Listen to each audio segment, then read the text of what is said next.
Dam! Rob Van Dam! Rob Van Dam!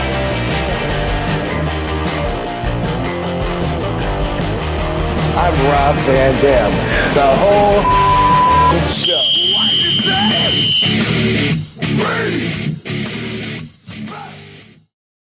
What's up? It's Dominic D'Angelo. It is a Friday night, and it is Valentine's Day. Happy Valentine's Day to all you lovebirds out there. And we have a special episode here. It is one of a kind with somebody we all know. Who could it be? It's me. It's RVD. It's RVD. Yeah. All right. Happy Valentine's Day, Rob. Hey, happy Valentine. Dude, are you coming on to me, man? No. Happy Valentine's Day to you and to everybody listening and the people that might not be listening but are watching with Braille. Bated breath? Oh. No, that's for blind people. Blind people could be listening. I'm just kind of confusing the different disabilities for the sake of humor. Yes. Hello to everybody, one and all. We got our live on rvdtv.com, on RVD's Twitter account, and on Rob Van Dam's YouTube channel as well. So give a shouting out to everybody. We got Triple E in here. We got Maddie in here, Mouthpiece Murphy, Complex. We got Frankie Turizo. So many names in here. So if you want to get a question in, be sure to help out. Use the super chat. That really gets it on the radar. I'm going to go right off the bat here because Maddie made a request here earlier in the week, and I just want to give a shout out to him. He said, "Rest in peace to my best mate's dad, David Smith, hardworking man, 87." So he wanted to. R.I.P. It's a pretty good life. 87. 87. You can't. That's a real good run. Absolutely. You were gonna say you can't beat it, but the 88 beats it. Hey, that's true. It does. It does. So, but RIP to him. Man. Yep. Great run, man. Great run. So yeah, if you guys have some questions, feel free to pop them in there. Rob, you have a show coming up here, and it's a little over a month away. It is Only Wrestlers Live Pro Wrestling at the Vermont Hollywood in Los Angeles. There's a meet and greet Thursday, March 20th, Rob. Look at all those talents coming into play. That's quite the lineup there. Yeah, it is, and I don't think that's everybody. No, it's not. Right, and then also wrestlers. I always say, and it's always true, and hopefully will be, that we have more signing up, like pretty much every day, fans and wrestlers, and the fact that we're booking shows, and in order to wrestle on our shows, you have to belong to our platform. That has been an incentive to get more wrestlers to join Only Wrestlers as well, because they want to work and get booked, and so that since we reached that phase, that's been like another step in growth for the OWA.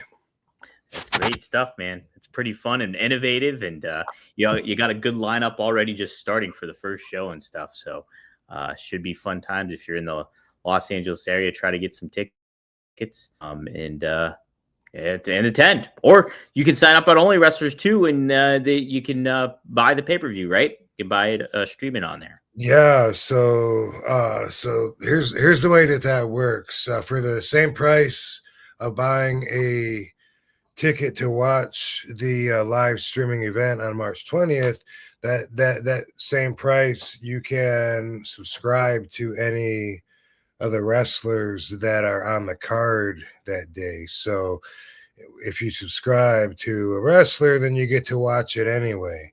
So instead of just paying to watch the live streaming event, instead subscribe to Brian Cage or Chris Masters or to anybody that on there, and then you'll be able to watch it as well. Although Katie and myself being always free, we are an exception to that, to what I just said, as far as being able to follow us. You would still have to buy a ticket to watch. Right. So that's a cool idea too, and that's creative to have that too. Yeah. So if you subscribe to somebody like Brian Cage or Fonzie or Tessa, then you'll get that you'll get the pay-per-view to stream and check it out. That's awesome. Awesome stuff. And by the way, Joe Bruce is going to be out here with ICP, JCW before then. I better look at the date before I say it. Because I want to say March 6th. Damn, someone just asked me about March 6th, and I totally forgot about that. Oh, no. I got my March and my April mixed up, I think. So anyway, true what I just said. JCW is going to be out here in Las Vegas also on March 6th, so that'll be cool. I'm planning on checking it out. Maybe making a surprise appearance, but it's not going to be so surprised if I tell you that I'm planning on it and you're planning on seeing me, and I don't know. No plans, but looking forward to it. JCW Lunacy. It's such a neat atmosphere on there. If you go to Jay or Violent Jay's YouTube channel, you can check those shows out, and it's a unique, very cool atmosphere. And he does a great job at actually putting on like a wrestling show that's kind of old school but modern in the same tone. Most of the wrestlers we know from other organizations as well, And then while they're there, it's different in a similar way that ECW was different. And what I mean by that is they found a way to make it cool and entertaining, even if you weren't necessarily a wrestling fan, but they don't sacrifice the wrestling in order to give it to you. So right.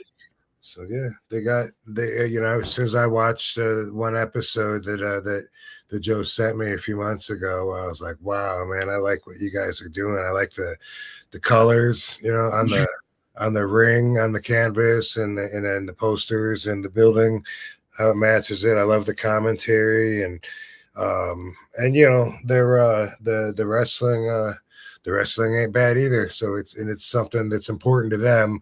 And I think they're going to be trimming out some of the guys that aren't cutting it. That's word on the grapevine, word that I heard. But that means it's important to them because a lot of the guys are really talented and working their butts off. That's it too. And like you think about that, that's the thing a lot of wrestling promotions need to do is like, you don't want to see anybody lose their job, but you do want to streamline your product and make it like, hey, these are the stars we're featuring and this is who's getting television time or who's getting airtime. And, unfortunately, not everybody can have that. And if you have too many people in the mix, everybody gets lost in the shuffle. I think that's AEW's issue a lot of the time. I'm pretty critical of them recently and stuff like that. And, if they were able to hone in and focus on some stuff, because they got a stacked roster, it would just be like, boom, you make those stars feel like bigger stars when there's less there, it seems like. So, I think it's a delicate process. It's unfortunate that, but it's cool that people are making a living. You can make a living doing wrestling. And, everybody represents the whole product. When you look at it that way, some of the people, you don't want them out there representing your product, or they're just not the best fit, Business is business. On to the next one. That's it. And like WWE just released several talents that they were kind of using, but weren't ultimately using. And, it's unfortunate, but there's some opportunities out there. Like somebody like a Sonya Deville got released. And, I could imagine somebody like her going to TNA or something like that. There's just other things that you can kind of hone your craft. And you think about like what Cody Rhodes did. He left and he kind of made his own identity on the indie scene for a while before going to AEW and then ultimately back to WWE. So it's just like Drew McIntyre is another name. It's just, you got to kind of look at it in a different way when it sucks. Nobody wants to get rejected and quote unquote, but it's just part of life too, unfortunately. So Yeah. I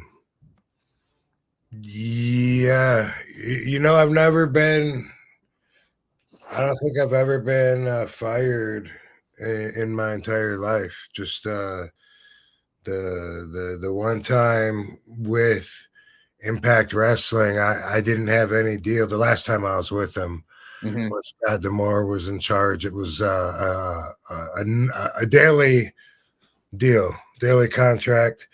And each time I was there, I figured that'd be my last one. And they'd say, all right, I'll see you next month. And I'd be like, oh, okay. So I wasn't real surprised when they said, oh, we don't really have anything else for you. But I don't, even in the real world, even when I should have got fired, I haven't had somebody say, boom, you're done. We don't have a job here anymore. We wish you the best in your future endeavors. I've been fortunate in that, and I've never felt like I was expendable, and I still don't. And, have been like rejected from the get go before, probably for sure. But yeah, that's something that is bound to happen statistically with everybody, and that's just one of those things that, regardless of silly rumors or twisted tales of some relation to the truth.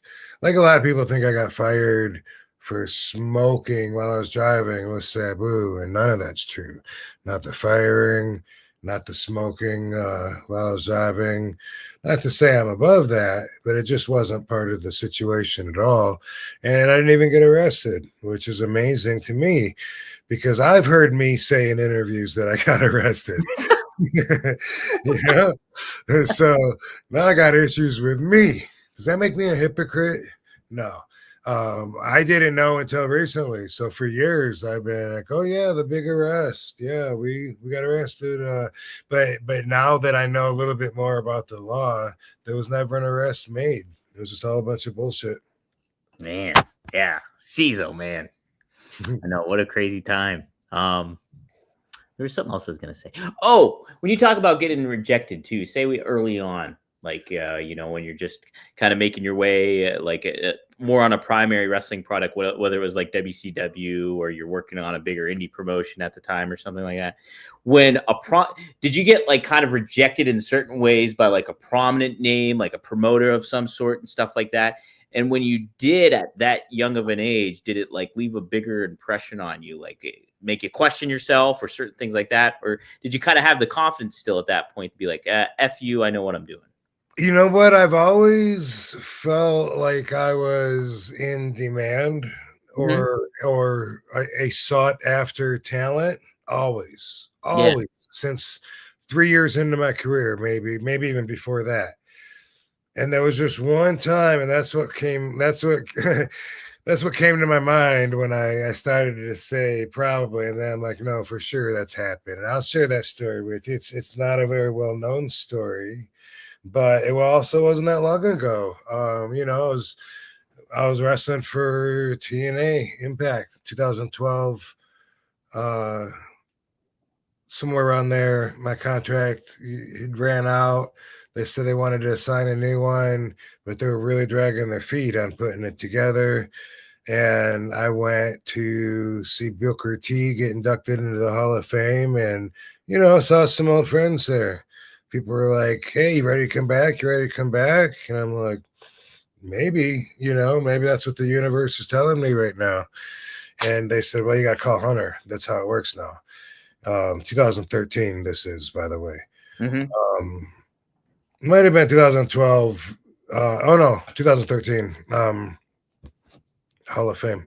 And then in the weeks following that, shortly after that, they said, you got to call Hunter now.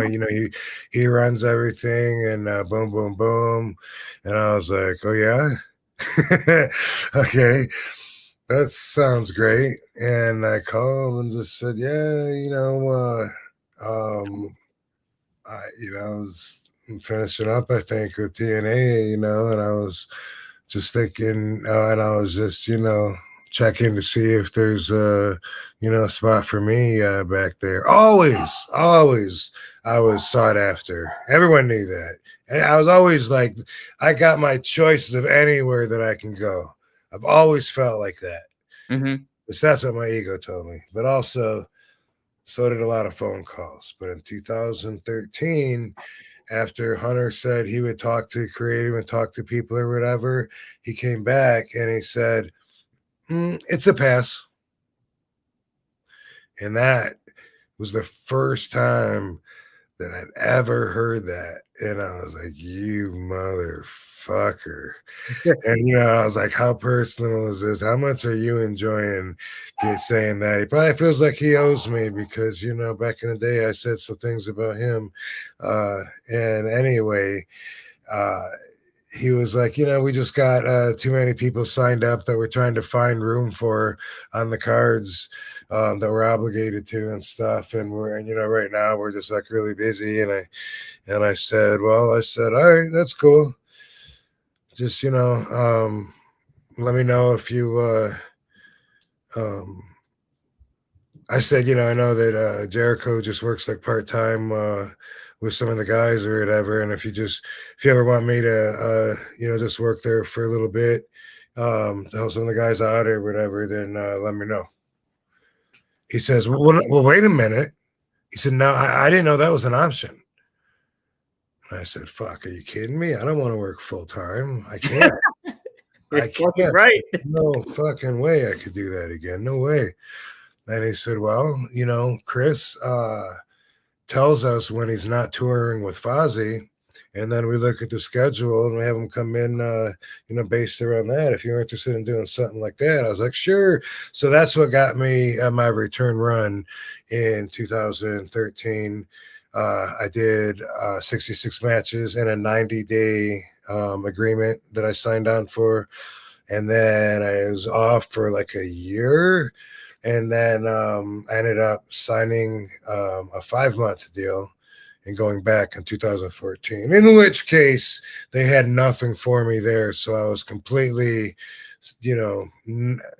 jobbed out, set aside, just, not utilized, not appreciating my time there either that time. Like it really was, if ever it was just a job, it was a job then. I wasn't enjoying it. Like everybody that I had beat, now they're putting me or I'm putting them over, and it's like, it's not like I'm on my way out or maybe, they whatever. But anyway, still getting the loudest pops. Still getting that connection with the crowd, and that's what makes me one of a kind. But that one time I did hear it's a pass, and that's the story behind that. And it hurt. It hurt the ego. Yeah, it's kind of it's just a weird thing because like you are like you're one of a kind. You're innovative. Like you really transcended the business in a lot of ways. So it's like. And you have the confidence in it. Stop. It's Valentine's Day. I want to send out the love to you. But I think though, yeah, at some points though, it's like once you get hit with that kind of a rejection in a lot of ways, it's just like, what the fuck? And it catches anybody off guard, I think, in certain times. You know what else sucks? Since it's Valentine's Day, it's very relevant to talk about this. Have you ever been stood up on a date? I'm trying to think. I'm sure I have. I've had it happen one time, and I did it to somebody one time. Oh, really?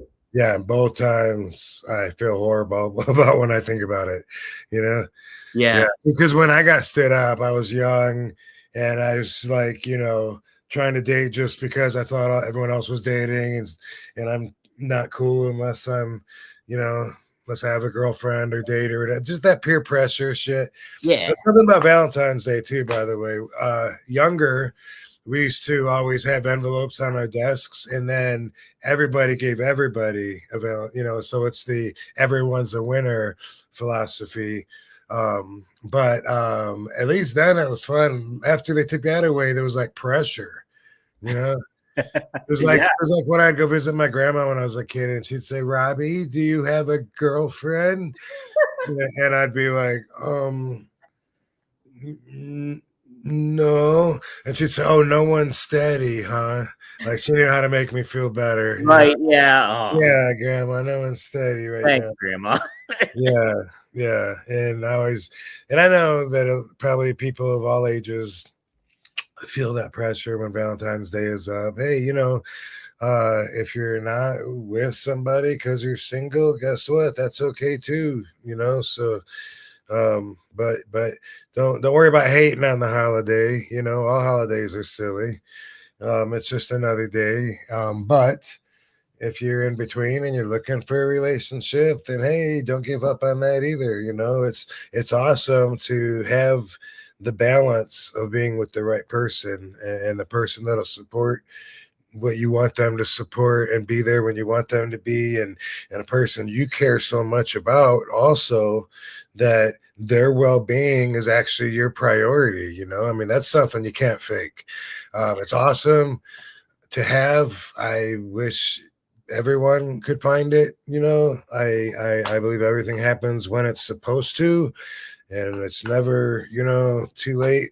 Today's always the youngest you'll ever be again for the rest of your life. So Wow, I never thought about that. That's true. yeah, it's so true. So happy Valentine's Day, everybody. Happy Valentine's Day.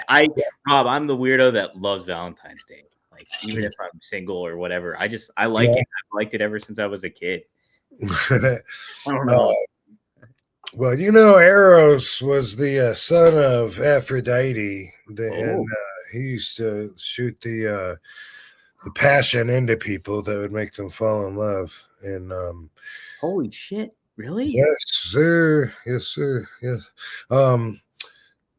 But I was also before I got off on the Valentine's Day, I was telling a story about, oh yeah, so when I was young and I finally got this girl, Ivy was her name, Ivory or Ivy, I think it was Ivy, from the mall, the Lakeview Square Mall. She worked at one of the clothing stores, and I used to go, when I go in there, I'd talk to her, and sure, it was awkward as fuck, me trying to.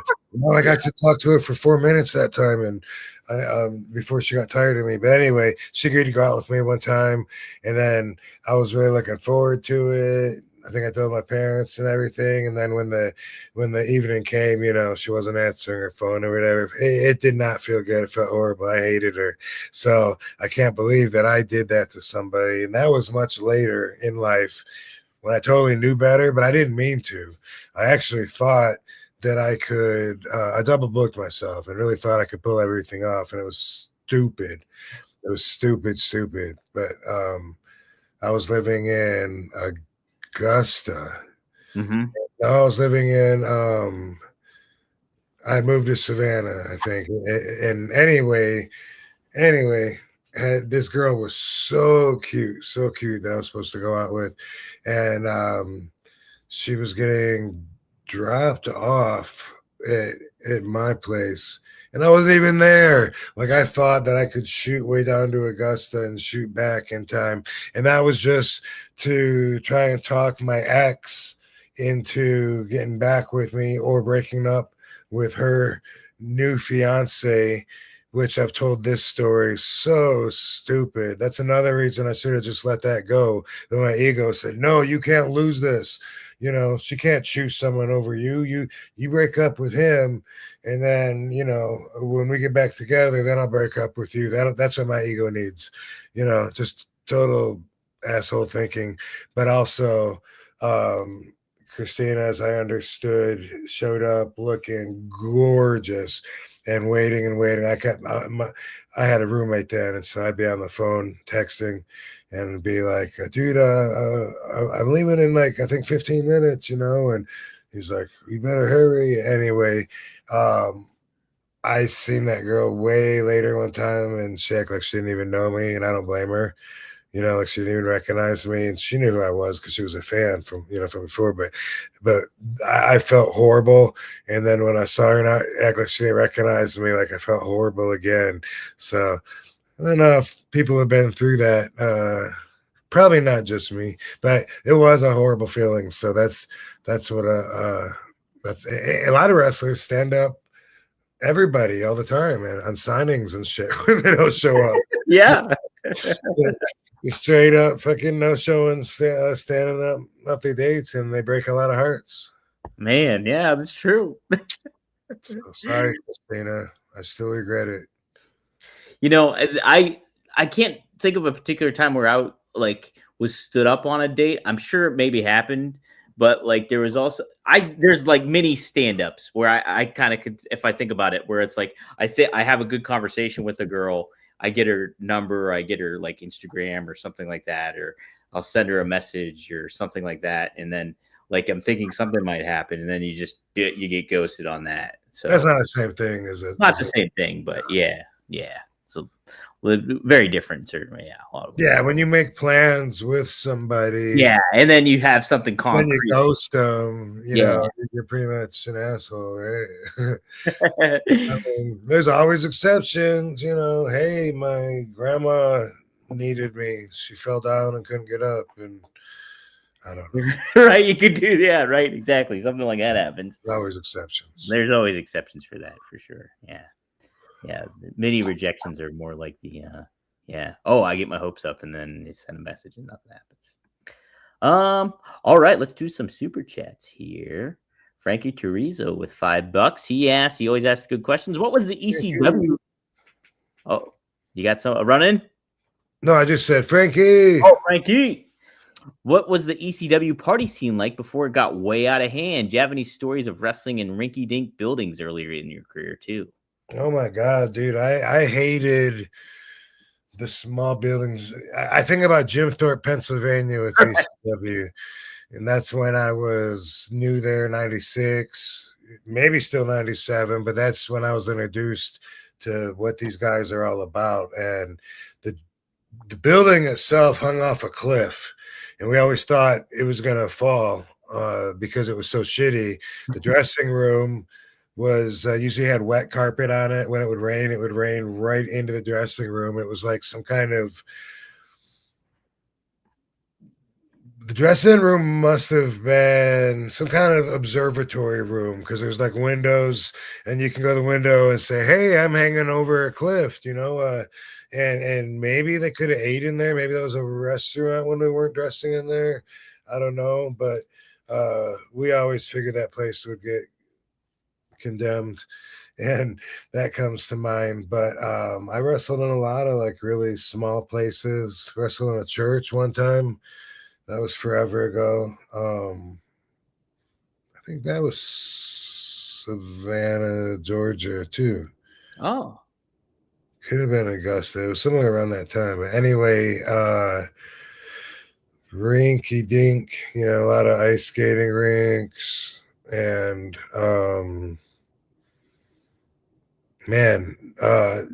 one inside joke that I might be the only one inside. Maybe Andy knows it too now, but before I even got trained professionally, I was introduced to the life kind of by through kickboxing. So I would go to kickboxing shows, and this was when I was 16, 17. We skipped school, high school. Me, Dango, the Robert and Eddie, yeah. And anyway, we did that to help move the ring and tow it to Kalamazoo, which is 20 minutes away from Battle Creek. And we had a show there that night, Kit Likens' show. And anyway, the place was, I think, a strip club maybe at night. But we could be there till 9 o'clock or something. I don't know. But this building, like when you put the ring in there, the ceiling was like 6 inches over. It was like 6.5 feet or something, the ceiling. Oh. And it wasn't the push-up foam tile ceiling. Hey, it was like the not cement, whatever you call the stucco. Stucco, yeah, stucco.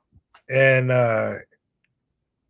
we thought it was so funny when Kit Likens, our trainer, the promoter, the owner of our whole promotion, the WKC, he was giving a little welcome everybody promo on the microphone.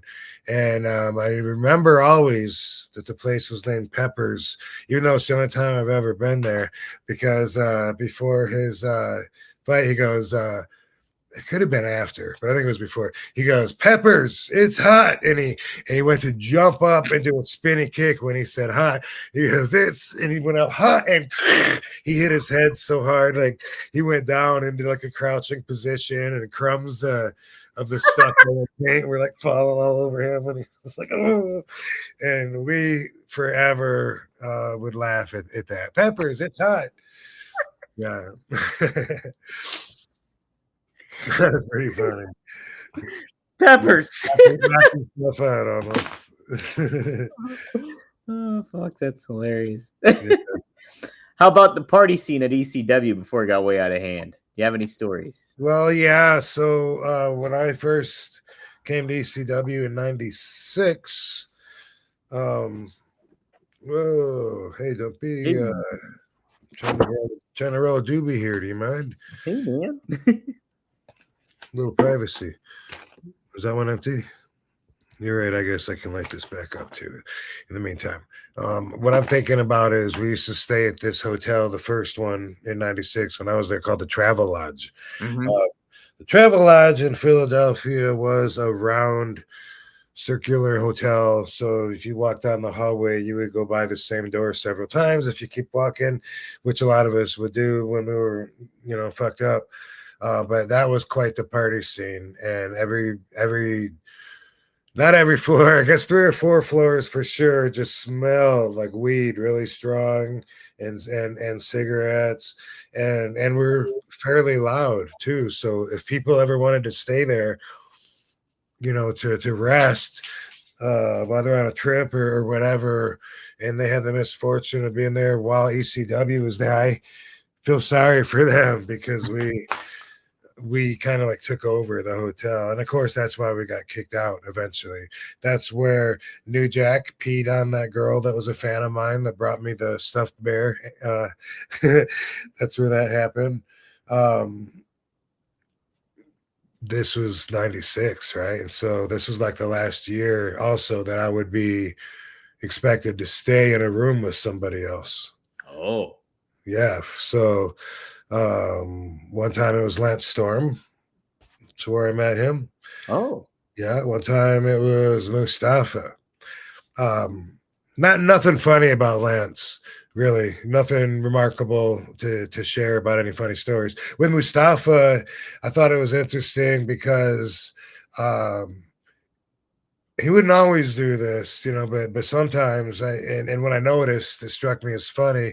Instead of sleeping in the bed in the morning, I'd look over because I was sleeping under the covers in my bed, and he's in the chair, sitting in the chair with all of his clothes on, sleeping with his legs extended over his bed that's fully made. Like he passed out?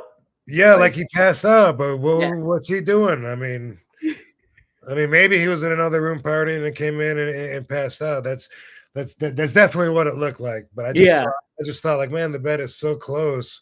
It's got to be like so uncomfortable to wake up like that, Right.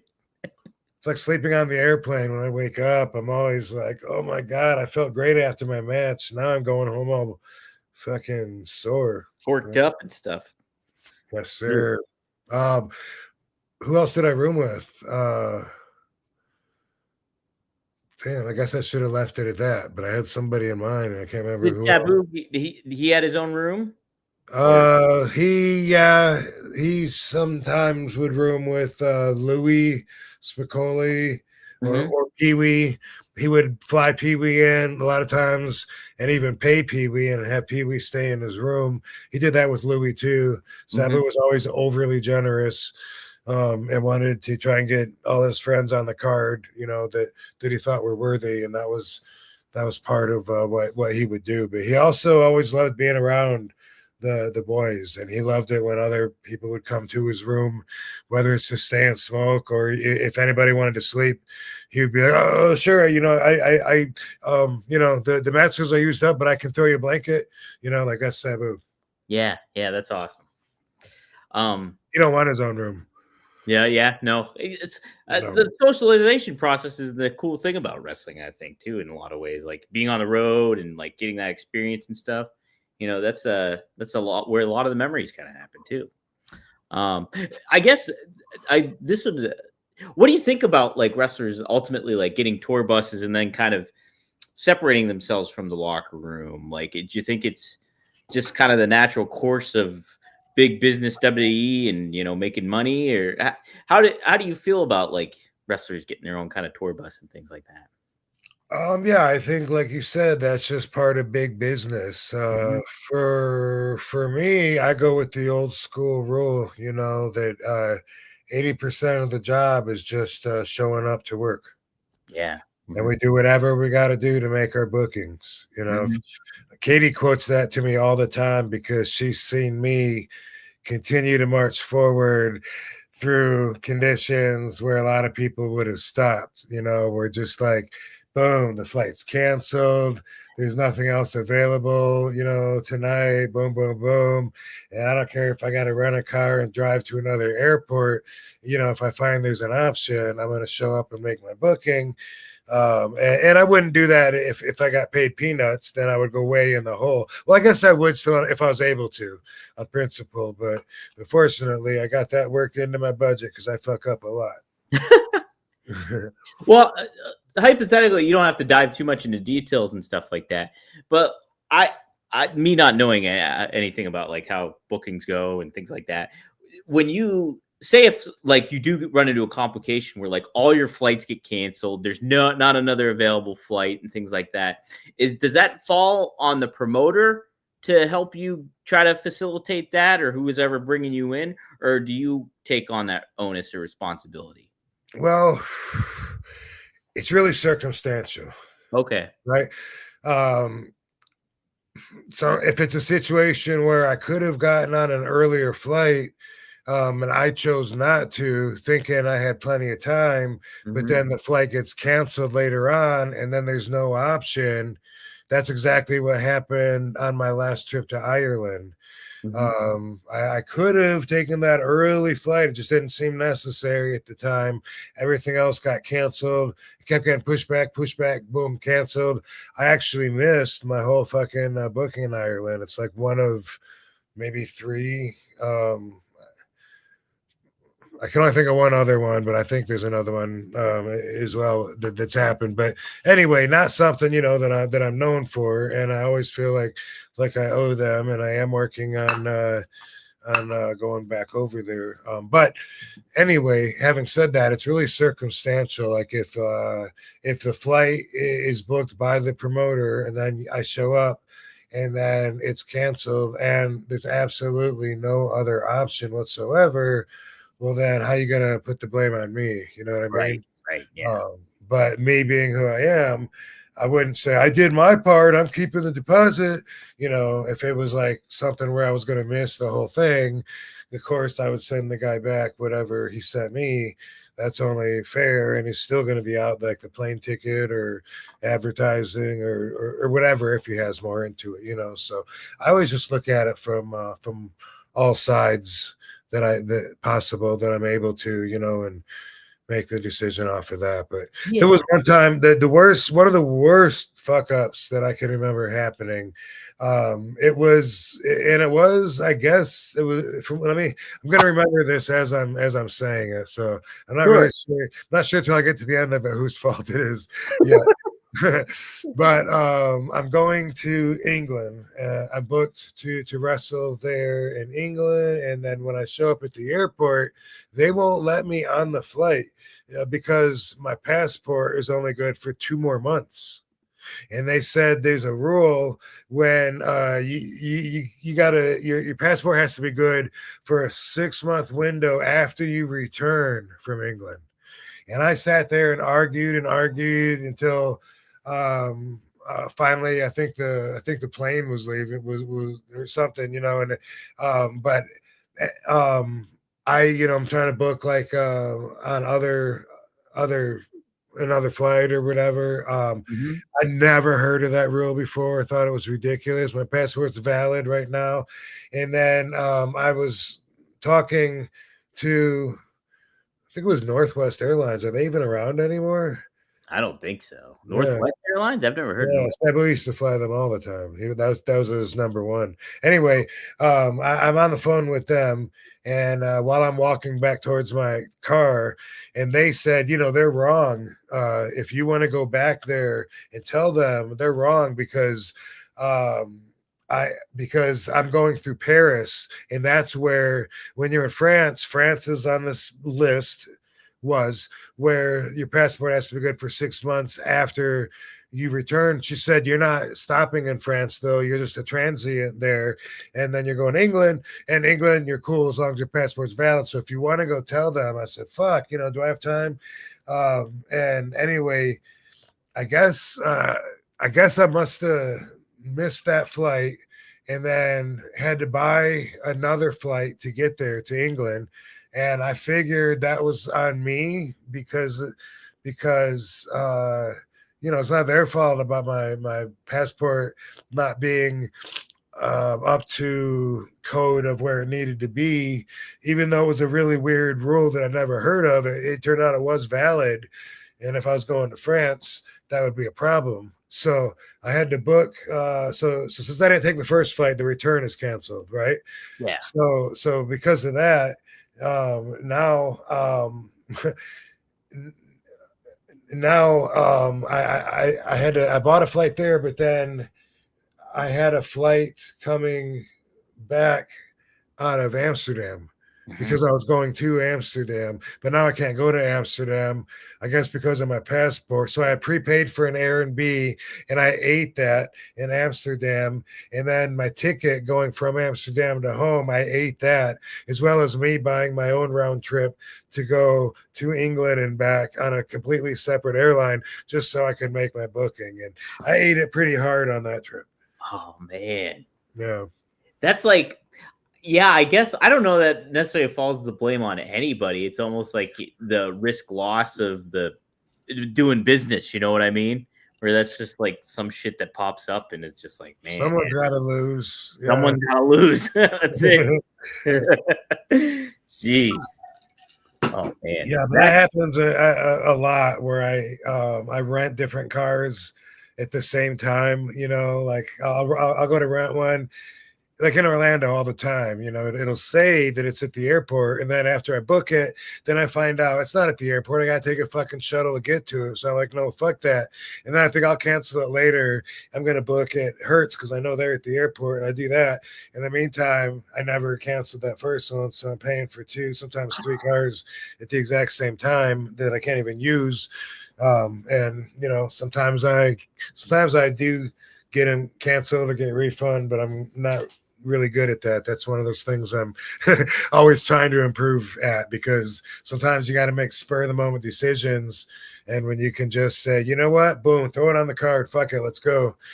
And I want to put it behind me. Well, I would be, if I was like you, I'd be doing the same shit. Like I'd be like, forget it. I'd be like, oh, I forgot to cancel that flight. I forgot to switch this thing, and then just be like, all right, I gotta do it. I'm being the same boat. Yeah. Oh my gosh.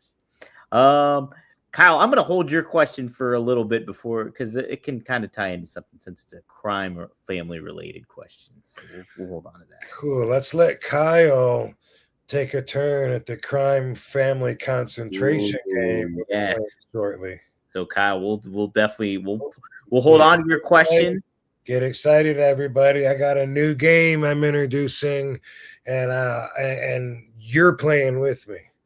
Yes, so that's right. We're going to pick a few people right now that we can call on, Kyle being one of them, to help us pick some cards. I'll show you. You'll understand. Mm-hmm. It's a fun game. And soon you can have your own. This is just the prototype. This is the prototype. We're testing things out here. To Milton Bradley, among others. Yeah. That's it. It's a good game going here. Rob's going to teach us all. And so, yeah, guys, stay tuned, Kyle. If you're still okay, he's around still. So, yeah, stay in. Maddie, I'm sure you'll be around. So I'm sure we'll use you too. Triple E, I'm sure you're around too. We'll dog ear you guys. So if you guys stick around, stay active in the chat. We'll get you in on the game a little bit. Rob, what I wanted to do, cover a little current event stuff when it comes to wrestling. I don't know how familiar you are with him, But Ricky Starks happened to show up in NXT, and it was just the news broke that he was just like AEW decided to let him go, basically. And then it was maybe a day, maybe 2 days. There he is on NXT. But kind of he did almost like the Scott Hall WCW debut where he comes through the crowd thing. But kind of wanted to get your thoughts on Ricky Starks, if you have any thoughts on that or his potential or what you've seen from him.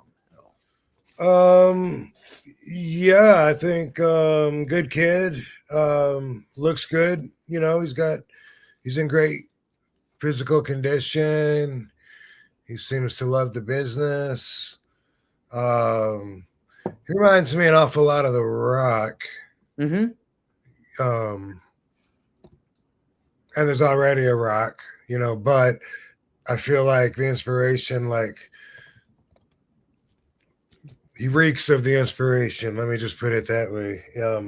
But yeah, that's all I really know of him. I think that he should be probably talked about a lot and considered a good talent that a lot can be done with. Yeah, the presence that he has is unique. Yeah, he certainly gets a lot of the Rock vibes and thoughts about that, I think, too. When he gets on the mic, he's very different, I think, than what The Rock does. Okay. But, yeah, I think from a persona standpoint and an identity standpoint, he's definitely got some great potential. I interviewed him way back when he was working for the NWA and stuff like that. And so, but he's got, I think I'm pretty excited for him. I'm excited to see what he can do in NXT and how they kind of utilize him and stuff. Yeah, so this is his first time working for the dub. Yeah, so he made a little cameo, like as like an extra in like a cutscene, like back like 10 years ago. So 2013, maybe around the time you were there.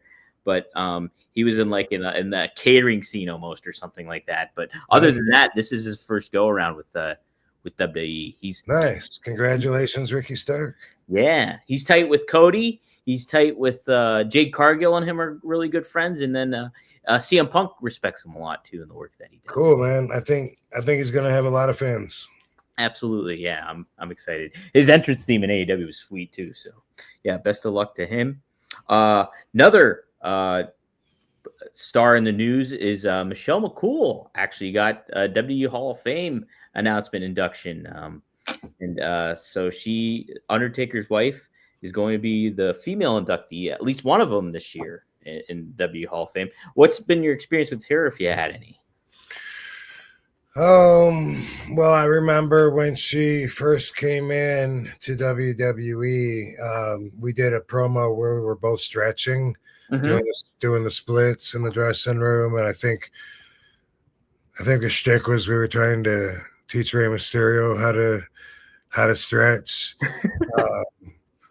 And it seemed like she had a very, very not so long career from what I remember. It doesn't, in my mind, it seems like she was around for two years, maybe 36 months, and then got pregnant with the Taker baby. So my memory is probably a little skewed, but that's what I got.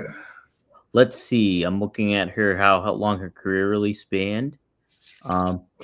You're kind of, I think you're pretty close, Rob. So she was in the developmental area during 2004, but she only made her main roster debut in 2006 and then lasted about 4 years. So she wasn't around for super duper long. Okay. So, yeah. And then she found her calling. That was to be Taker's wife. Yeah.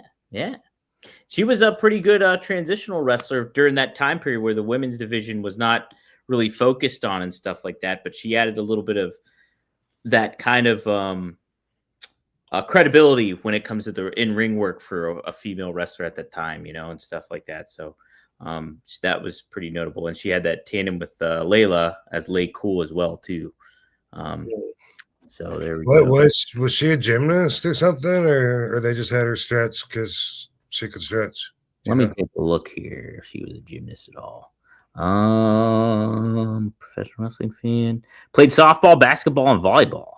Okay. So there we go. There you go. Oh, gymnastics. She taught gymnastics and kickboxing.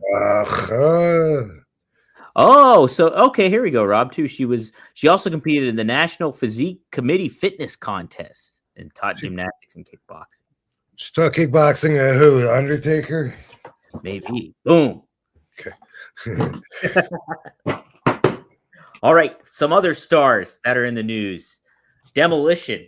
They got Legends contracts, and they haven't been with WWE for a very long time or associated because of, I believe, a lawsuit in the past regarding maybe the concussion stuff. But Bill Eadie and Barry Darsow, two legends in the business, I think, and wanted to have you had interactions with them, and what your thoughts were when you were a younger fan too, seeing Demolition and stuff like that. Yeah, they were awesome. I loved their song. When I had the wrestling album, their song was one of my favorites on the wrestling album. And I did think that they were combined in the spirit of the Road Warriors. I figured maybe a lot of WWE fans weren't familiar with the Road Warriors. That's what I remember thinking when I saw them. And I do see them quite a bit at conventions. Super nice guys. They always go out of their way to say hello to me. And I just get nothing but good vibes from them. They seem like good guys. Sit there at the table to meet the fans and stuff all day, and never heard anything bad about them. Yeah, no, I've had a little interaction with both of them. They came to a Pittsburgh show one time when I wasn't in the wrestling journalism business or anything like that at that point. So I was just a fan, but I was I was near blackout drunk. And I remember being in the bathroom after the show, and I was taking a piss, and Barry Darsow was leaving, and I was like, "Hey man, I fucking love you and all this shit that you do and all that stuff." And I had said all the, your fan mark stuff. And he actually gave me a sincere, "Hey, thank you. I really appreciate that." And I do remember that, but I was fucking hammered that day. So I always like the Demolition. Yeah. Good guys. Good guys. All right, Rob, before we get to part 2 of this episode. And I used to love their finish too, by the way.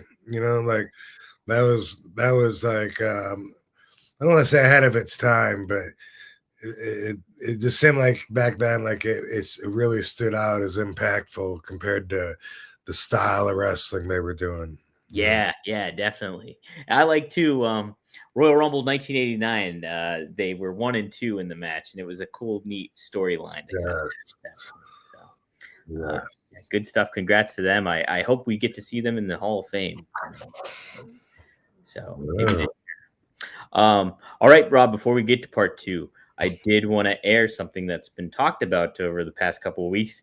Maven issued an apology to you after what he said about you being smelly, and then hearing your response. So I clipped up a little bit of his apology, and we're gonna air it right now. And how long is the whole thing? Is it long?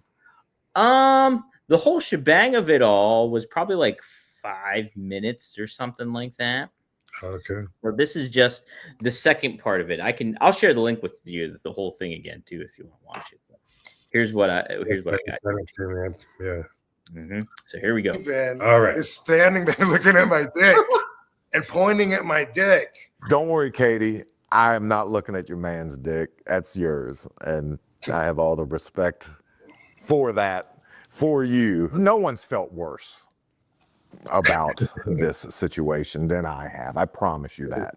Rob was nothing but cool to me. And the fact that he felt the need to address something I might have said, I give him complete latitude. I give him complete leeway. He can say whatever he wants. I got caught with a question, and my first reaction was, who smells? Well, oh yeah, RVD. Yeah, there's the whole weed gimmick and everything. And then my mind, just being the jumbled mess it is, I immediately went to the deodorant, or the baby powder, thinking You know, I've always heard deodorant's bad for you. Rob was, one of the first ones using the baby powder, and I just didn't finish my statement. But I love that he was laughing. I love that he was laughing it off. Rob did not stink like body odor or anything. If anything, man, I was just trying to make a joke about Rob's passion next to Katie in life, which is getting high. And it just didn't land, and it didn't land because of the way I delivered it. Rob, my man, like you said, I know we ain't friends, but I apologize, and I hope you can accept my apology. Well, there you go. That's pretty funny. Yeah, pretty good. Yeah.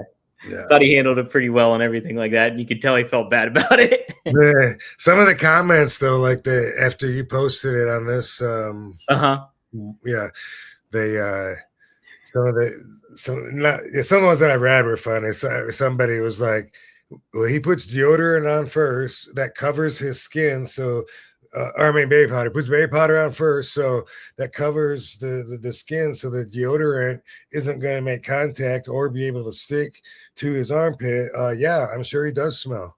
Like what about all those people? What are they going to say now if he says I didn't mean it that way? Right.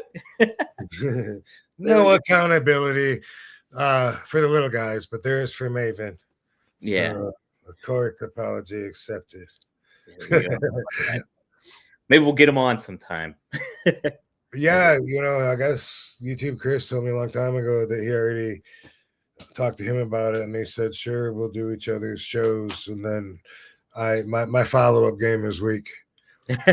It's all right. That's all right. Yeah, it would be cool to have him on at some point. It's not the same thing as standing someone up. Yes.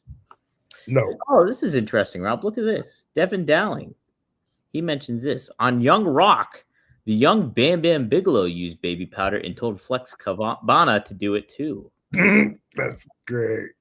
Wow. I wonder who taught me that. I don't know. Man. And that's kind of cool because Bam Bam Bigelow obviously was a big part of your career starting off. Yeah. I do remember Lance Storm one time asking me if I've heard of talcum powder during an interesting point in my career in the ECW in the late 90s that I'm not particularly proud of, but had an issue with sweat and water showing up on the crack of my ass in my outfits. People would bring signs that said RVD has butt sweat.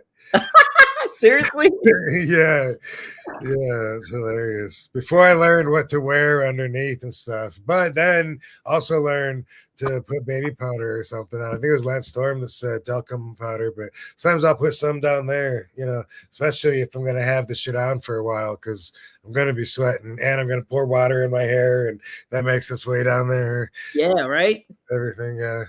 Oh, man. Fans remember. It was fun.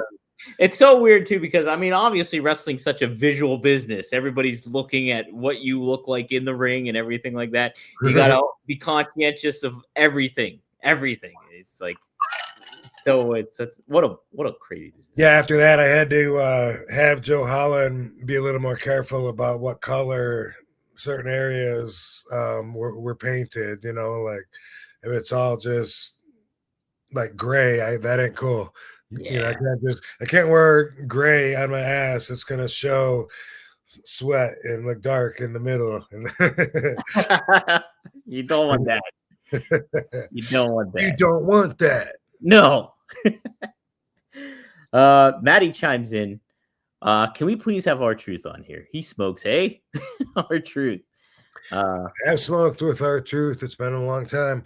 Mike Chioda was the middleman there. Chioda and R-Truth were always really, really close. And Mike Chioda's one of my friends. So sometimes the three of us would end up together. And, he cool.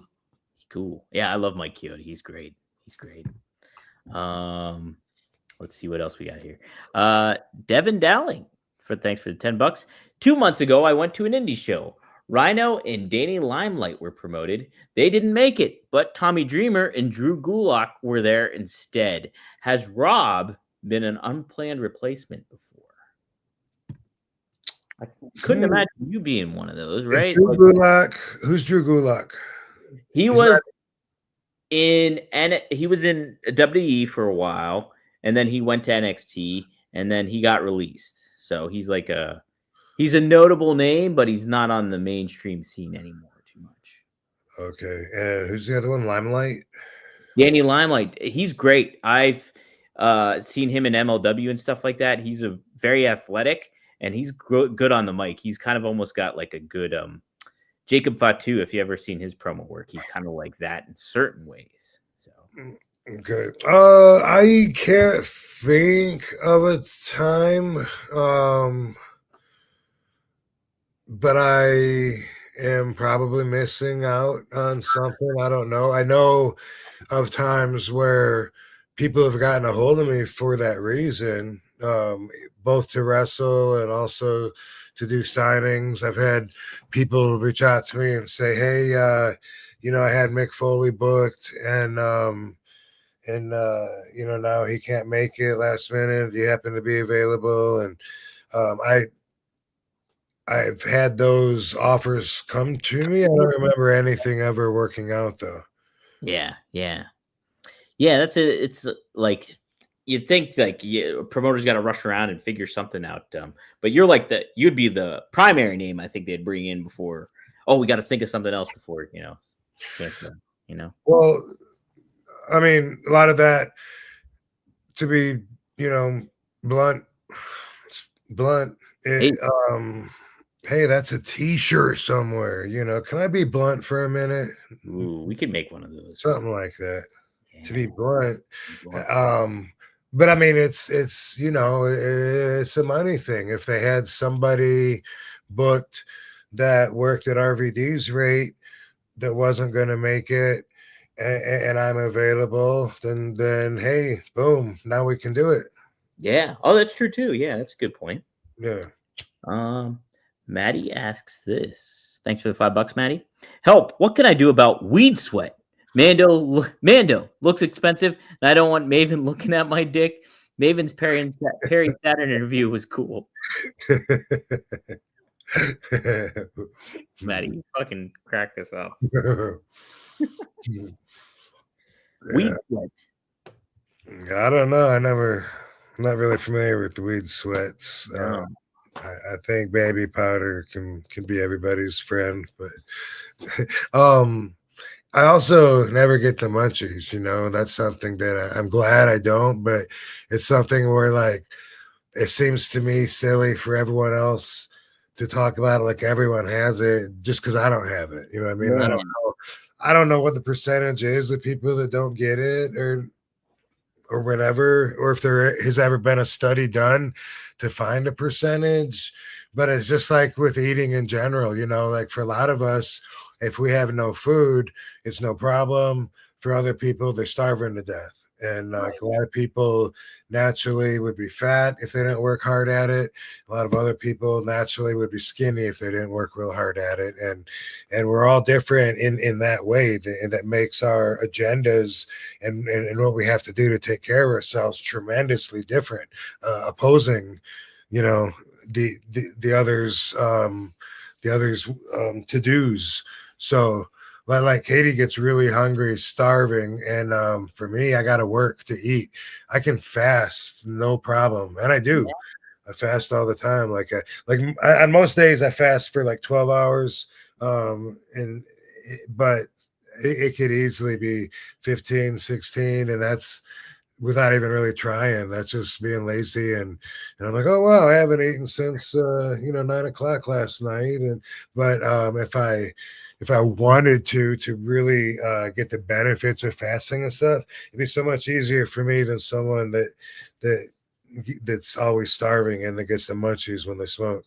Man, yeah, it's funny. Like I think I kind of do when I smoke.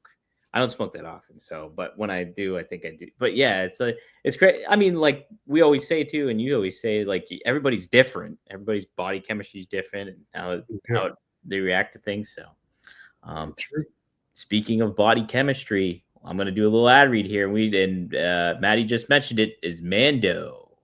Hey, you want to look good, you want to smell good on a first date, and it's non-negotiable before a first date, is deodorant. What do you love about Mando? I love the undertone scent of it all. I get the Mount Fuji, which is my favorite. You can get the stick, you can get the spray. I've been using the spray quite a bit, and it's good in a jiff if you need to just make sure you're all covered up. Mando's starter pack is perfect for new customers. It comes with a solid stick deodorant, cream tube deodorant, 2 free products of your choice, like the mini body wash and deodorant wipes, and free shipping. I recommend the bar of soap. I love the bar of soap. And as a special offer for our listeners, new customers get $5 off a starter pack with our exclusive code. That equates to over 40% off your starter pack. Use code RVD at shopmando.com, SHOPMANDO.com. Please support our show and tell them that One of a Kind with RVD that we sent you. Smell fresher, stay drier, and boost your confidence from head to toe with Mando. So thank you, Mando. Yeah, I recommend Mount Fuji, everybody. So get that. Maddie has another chat here. What is Dreamer like stoned? Apparently, he loves to pop the boys. Please tell me he never drank bong water. Do you remember slapping the piss out of HBK? Wow. So the first part of that, sorry, I'm telling my girlfriend happy Valentine's Day. Oh, nice. Yeah. It's nice when your wife encourages you to do that. Dreamer don't smoke, Dreamer straight edge. Oh. He don't do shit. One time only. This was forever ago, probably 99. I was smoking outside somewhere, and I think I was with Fonzie, probably Sabu, I'm not sure. And Dreamer just walked by. Man, I just said, like I would say to everybody, I'd say, hey. He said, hit this once so I know you're not a cop, right? And I had it, and I took, I was hitting the joint, and Dreamer, there was a railing like right when you come outside a door, like there's a little metal railing that's a partition right there, and Dreamer on one side was like, dude, let's hit this, and he was kind of joking, being sarcastic, and he put his mouth on the hollow pipe that made this big long railing, and I said, and I blew it, and he didn't think it was really going to get to him, and he went, and he coughed up smoke, and it was the funniest thing because he never ever touches it, and that was the only time that I've ever seen him smoke. I think he says that he used to when he was a kid or a young adult, that he did go through a phase or something, but as long as I've known him, I've never known him to have a drink, take a pill, smoke a toke, nothing. How about that? Wow, I didn't know that. Good for him. Yeah.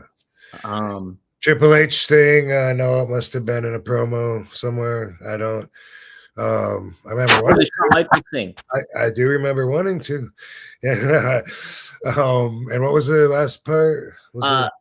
The Shawn Michaels. Remember slapping the piss out of Shawn Michaels? Oh, okay. Yeah. I thought it's. Yeah, I do. Well, I don't remember, but I've seen it. I've seen it recently enough to remember that. Like I think he smacks me, I smack him right back, and he says, that's the RVD I want to see out there. Something like that. It was a good segment. I liked it. There's some intensity there, I think. All my imitations, the same voice. That's what Shawn Michaels came out as.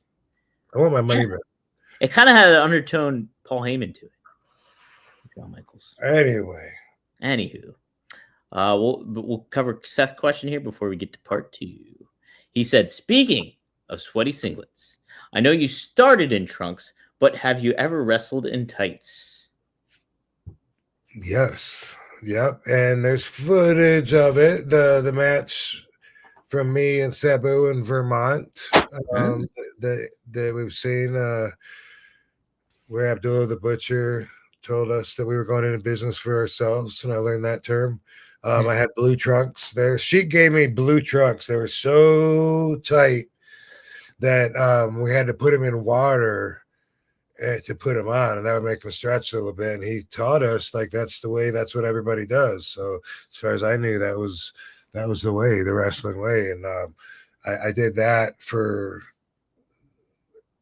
well, actually the first year and most of the second year too. I wore those trunks all the way up until November or December of 91. So any of those matches, well, actually I had zebra striped pants on for some of them too. The Zubaz. When me and Dango were the International Patriots, I forgot I had the Zubaz pants with the pockets sticking out for the whole match. But it was blue trunks for my match with Ricky Nelson. I'm just thinking of the footage that I was seeing. Anything from that first round of South Atlantic, my USWA matches, which also has made its rounds on YouTube. The match with me and Samu, or me and Dong Cha Meng from 1991. So yeah, I wore and then in 91 November, December, Ron Slaker gave me the name RVD, and then I started wearing the unitard. You know, Una sounds like there's only one strap, but there's two straps. Like Andre, you'd think. Right. But they call it a unitard, to the best of my knowledge. Anyway, so I started wearing those, and then I started going to Japan in February of 93, and in 94, roughly, could have been 95, but I think 94, Giant Baba, he wanted me to wear trunks. And so I bought some red trunks, and I wore those for one tour in Japan. Hated it. I felt so uncomfortable in them, and he agreed it wasn't a good look for me. And so he told me try and get some bright colors or something. And so that's when I started getting my shit airbrushed. Yeah, nice. How about that? So not only was like Baba an influence of you turn into boots, but he had you indirectly. He got you to airbrush your stuff too. Yep, sure did. That's pretty sweet. Yeah. It's neat how you have these ties to like such legends, like big time old school legends in the business, like Sheik and Baba and Greg Valentine. Even it's like just some really neat tie-ins, I think. So. Did I tell you he's my neighbor, Greg Valentine? Yeah, well, I knew he lived in Vegas. I didn't know how close he lived to you. Then. Yeah, very close, and I never never see him. Every once in a while, like, howdy, neighbor. You're like grabbing. Every once in a while, I text him and say, "Dude, let me know when you're when you're open this week. I'll come by with a joint or something." But I have yet to actually do that or hear back from him. Bring him like a Jello mold. Can I borrow a cup of sugar? Howdy, neighbor. Sugar or salt on anything like in forever, years. Can't imagine. Could you? Yeah, right. Hey, Curtis Ozone. I have your super chat here. I don't understand it, so if you can send a clarification before I read it, please do so we can kind of do something with it. Okay, so here's the super chat that Kyle Z had regarding a crime family question, and then we can get to the part 2 of this show. Kyle Z asks, RVD, what are your thoughts on Dominic Montiglio's claims regarding the DeMio crew? Specifically, do you believe him? Thanks, Dom. Well, I appreciate the question. And I have never once that I can think of ever found anything that he says even questionable.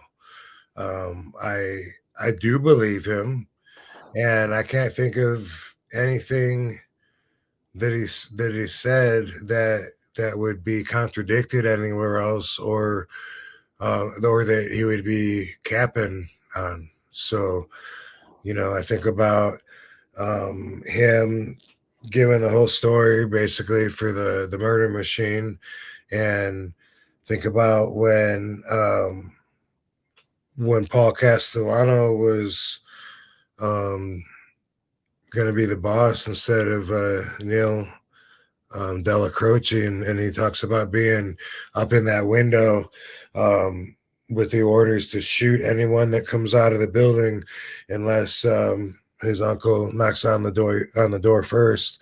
All that shit, dude. I always just considered it to be true. So I can't think of anything right now that might have sounded iffy.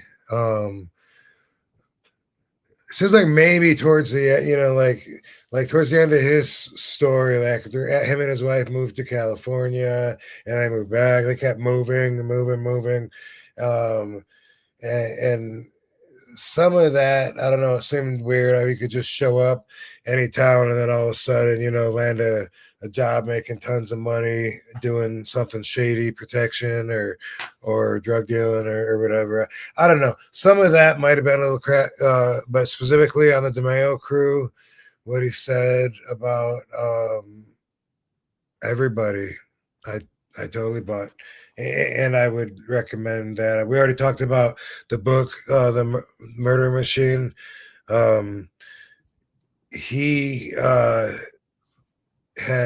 had to work with these guys, and they were all his peers, and he's got more stories than anybody else because most everyone else is dead and either buried or chopped up and disappeared one way or another. But yeah, Dominic Montiglio, I wish he was still alive.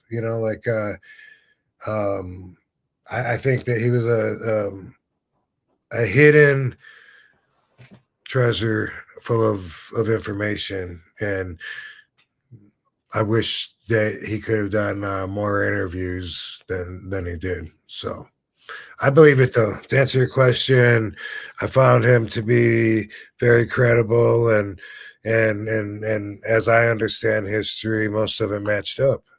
Wow. Yeah, I'm reading up on him now, like part of the Gambino crime family, and then he government witness he became. In later years, he became an artist and a podcaster, and he died in 2021, June of 2021. He was 73 years old. So, how about that? All right. So there's if you guys are interested in the mob stuff, look him up and check it out. So I got to do some diving into that. I got plenty of. Rob knows I got plenty of books and movies and all that recommendation stuff. I got to put it on the list. Put it on the list. Put it on the list. That's another name. All right, Rob. There's a couple other super chats, but we'll hold off until we're finished with part 2 here. All right. Speaking of crime families, we have a new segment here. It is called Crime Family Concentration. Yay. Okay. Business Bobby. Bad Business Bobby. Okay. I'm gonna introduce you to this new game that I made. This game is just a prototype. Yours won't look as rough as this one. Okay, I had my graphics team and and my manufacturers and my budget on this was thrown together last minute. I hope you'll enjoy the game. I think it's going to be very fun. Based on a game I used to play with a deck of cards called Concentration when I was little. And thing is, we will take turns trying to match cards up. They all look the same from the back side, but they have numbers. And when you match the numbers, there's a crime associated with each one. I will show you what they look like. But the whole crime, I got to get on the computer to read, but they all have a tag number. I think it's going to go really easy once I get my crime family envelope opened up, because they are in order of the way that they're numbered. So Okay, it's called Family Crimes on my laptop. Oh my God, there's so many. Okay. Cool. So I'm gonna switch camera to the card table and show you how it's done. And you all get to play too. We're gonna take a couple turns. We're just starting out right now, so I don't know how long it's gonna take, but here's the deal. You match two numbers, right? You get a crime with each one, and you get to keep one of the crimes. Why can't you keep them both?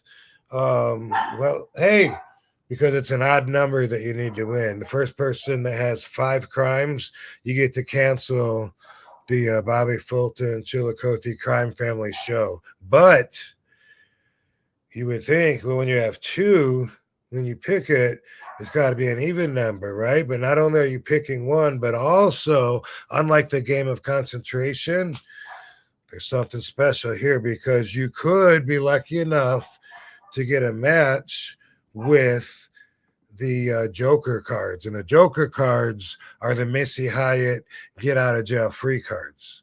So when you get one of those, you get to use that to your advantage. Okay. And let me see if I can get this window. If I close this, will it? Oh, okay, cool. So yeah, if you get the Missy Hyatt Joker get out of jail free cards, then basically you can take someone else's crime, and Missy will go over and forgive the family and take a crime away, and then their show won't get canceled as much. So you win the game by canceling the show by having enough crimes to use against them. Hey, baby. Hey, come here. Hey, Barbara. Nice. Hey, how's it going? Yeah. Hey. Check. Hey. Check this out. You're here just in time to watch us play the Crime Family Concentration. Oh, cool. Yeah. We put out full screen. I just want to show. So I'll go first. But as you can see, and I did this so that the people in the chat room can play too. When we pick them, you're gonna start in the top corner to tell me which ones you want, and you can say 4 over, and then you can say 3 down, 1, 2, 3, and then I will pick that one for you. Okay, that's how they're gonna play.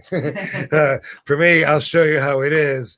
I'm just gonna pick this card that's closest to me to start out, and it's a 7. No need in reading the crime right now, but it's just a little tiny thing right here. Each one has where's the camera? Right here. Each one has a little crime on it, as you can see.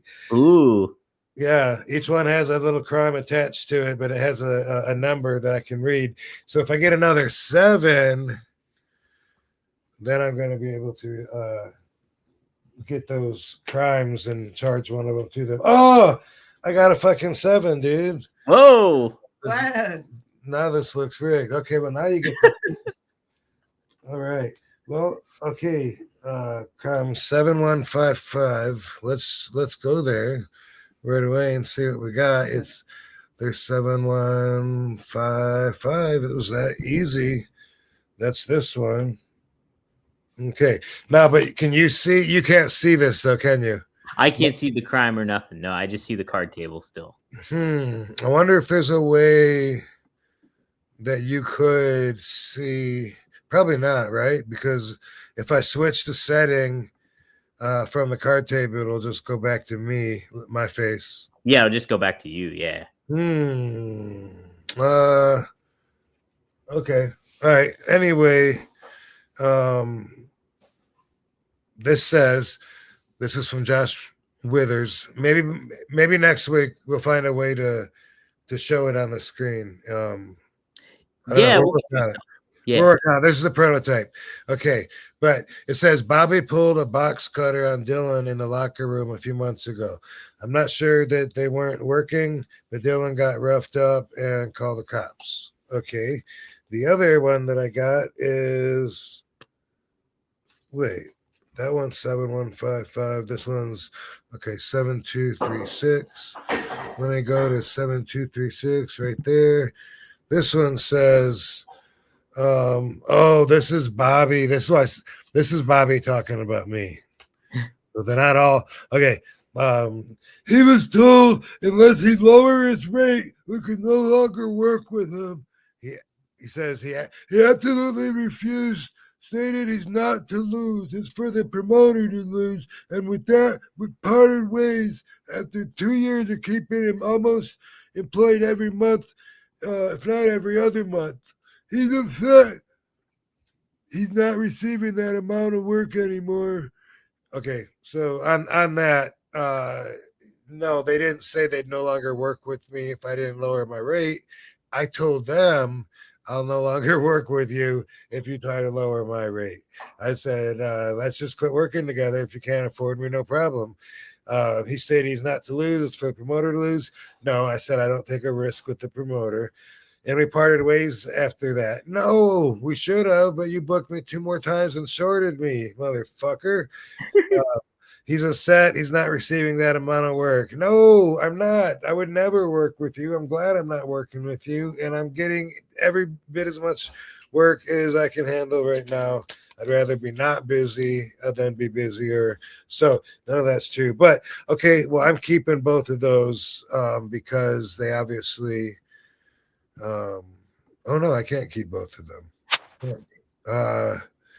Okay, well, I guess it doesn't really mean anything anyway, because it's just that part's just for fun. So I'm gonna go with Bobby pulling a box cutter on Dylan and keep that is my one win so far. Okay, now back to the game. I'm gonna go with this one, which is a queen, playing with the queen of hearts. And this one, which is 9. Okay, no match there. I'm putting him back. Do you want to go or do you want to go straight to letting Kyle and Maddie so far on our list? All right, let's go. We'll start with Kyle. Kyle, so count a number over and then count a number down. So what number do you want over? What number do you want down? Maybe we should have you do one while he's. I'll do one while you pick, Kyle. So I'll do 2 over and 5 down. Okay, 1, 2, 3, 4. This one, right? Yeah, that one. Okay. This is an 8 of hearts. All right. And now I'll do let's do 5 over and 3 down. 1, 2, 3, 4, 5, and 1, 2, 3 down. Which is actually the 4th row because 1 is 1, right? Okay. Yeah. 4 and an 8. They're both even numbers, but yeah, you know it's kind of hard to keep up real speed with the fans. That's why this is a work in progress. All right. Well, Kyle made his choice, so he says, did? "Yep, Okay. 6 over and 6 down." Okay. 1, 2, 3, 4, 5, 6. And 1, 2, 3, 4, 5, 6. Okay. That one is a 5. What else we got? Kyle, pick another one if you can. Yeah, match that one up. Match that one up. See if you can win a crime. Ooh. Chillicothe crime family, also known as of today as Chillicosta Nostra. Yeah. I love it. Did you come up with that? I did. That's too good. Thanks. Does he have another one to match? Now, do you have another one? 6. Pick a certain number over, certain number down. He says the one directly above. So he says the one directly above the one that just got flipped. That can only be this. All right. Oh, 3 and a 5. 3 and a 5. Man, the way that I scored on the very first one, I wasn't sure how fast this game was going to go. Right? Now it's back to me, right? We can do Maddie. Okay, let's do Maddie. He says 2 down. So 2 down. And then he doesn't say what he wants for that. I'll do 2 over and 2 down for him. Okay, not just 2 down and stop there. Oh, okay. Yeah, just do 2 down. 2 down. I get what he means then. Yeah. Boom. So, and then his other one is 3 over and 2 down. Okay. 1, 2, 3, 1, 2. Okay. Does he get a crime? 5 and 10. 5 and 10. Oh my God. This is hard to remember what's there too. But I forget as soon as I turn it over. Fuck. I know. I forgot. To Pick over and down, unless you want to grab it yourself. Okay, I just picked 2. Yeah. All right, Katie. Okay. Got a 2 there. To another 3. Queen. Queen. Oh, we had a queen before. Yeah. Where was the other queen? We gotta remember so we can match it. I think I remember where it is. I think I do. Shoot. Well, I can't. All right. Let's see. Okay, Rob's going here. I got a 4, and I'm gonna go with this random card 6. Damn it! Oh, I thought that was it. Hmm. We need 5 crimes to cancel the Chillicothe Crime Families wrestling show, but we might adjust after tonight if that's if it takes 3 hours to get there. I don't know.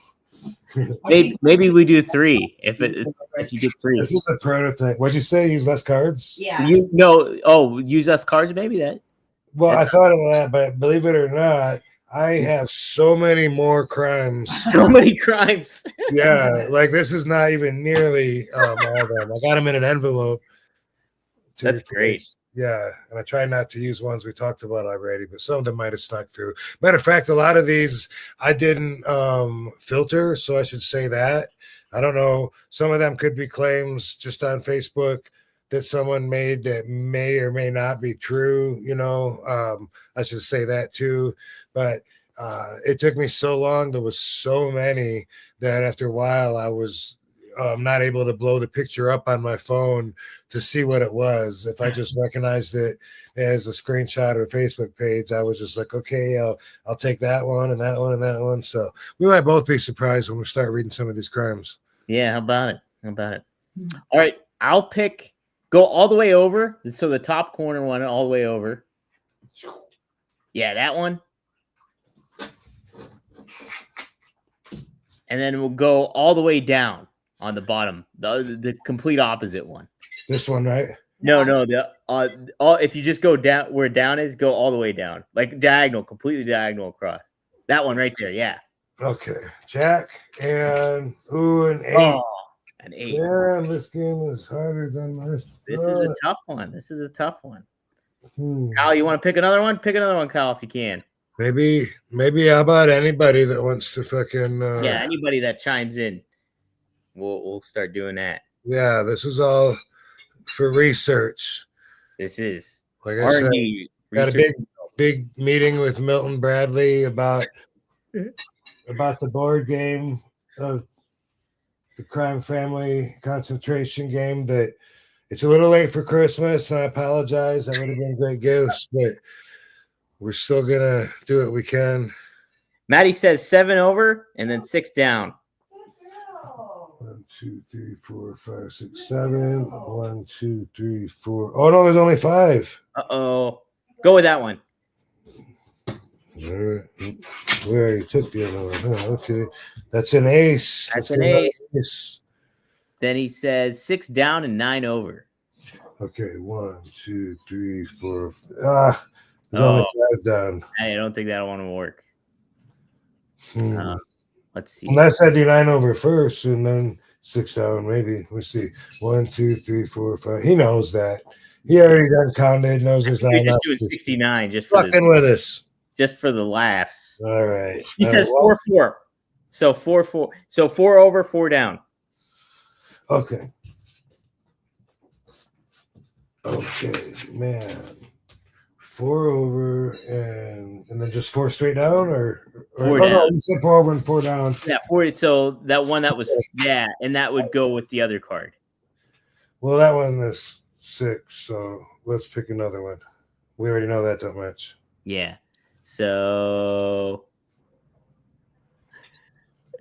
I'm gonna go with this one. go with that one. Damn it! There's the queen. All right. Wait, where was the other queen?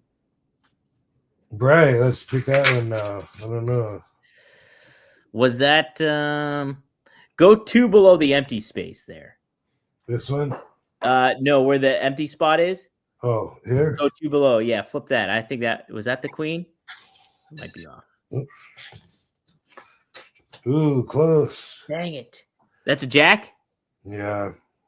Go top corner all the way over. Because wasn't that a jack? I think. This one?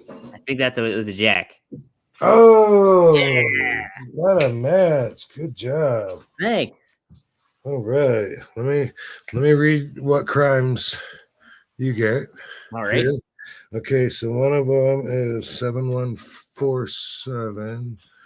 That one is right here. Let's see. Oh, I wish you could see these. That's what sucks, is that you can't see them. And I mean, unless, what if I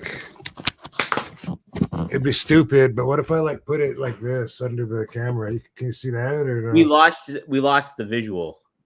I don't know if Oh, it got of course. or something. Of course you did. I just unplugged it. Duh. Can you still hear me though, or no? I can hear you. Oh yeah, I can hear you. All right.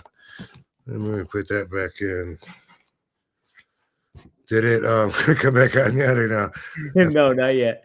You must maybe switch the camera real quick and then switch back. Maybe it'll give you that. Oh, there it was. Yep. There's me. You.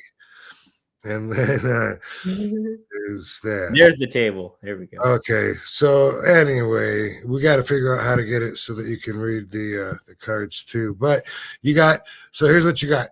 You got 2 jacks. One of them says, oh, this one is someone trying to book me, dude. I told you I didn't filter them. Hey Rob, wanted to reach out to see if you'd be available to wrestle and do a signing on April 12th in Portland, Oregon. Okay. Yeah, all right. That doesn't sound too criminal so far. Right. So that's why you got to choose 1 out of 2, because sometimes that's going to happen. So your other one is crime 7134. Let's see. Crime number 7134 is, oh, it's Dildo Hines. Okay. Oh, this is the conversation everybody read and thought that it was me and Dildo talking to each other. Where you said, where they thought it was you that said, "I'll show you gay." Yeah. Okay. What about this? You can't see that, can you? Not really too. I could see it, but not well. I can't see like the words or nothing like that. Yeah, we got to find a way. But anyway, this is a message somebody sent me having a conversation with Dildo Hines. The person that sent it says, anytime, any place. I can't believe anybody would think that I would say that, like, come on, like I'm getting, that doesn't sound like they think I get worked up and then I'm pissed too, though, They do. They think like, oh my God, I've never seen Rob so mad. I'm like, grrr. All right. Dildo says, I hope your white trash bitch is ready to be a widow. Ugh. Dildo. And then the dude says, you just signed your death certificate.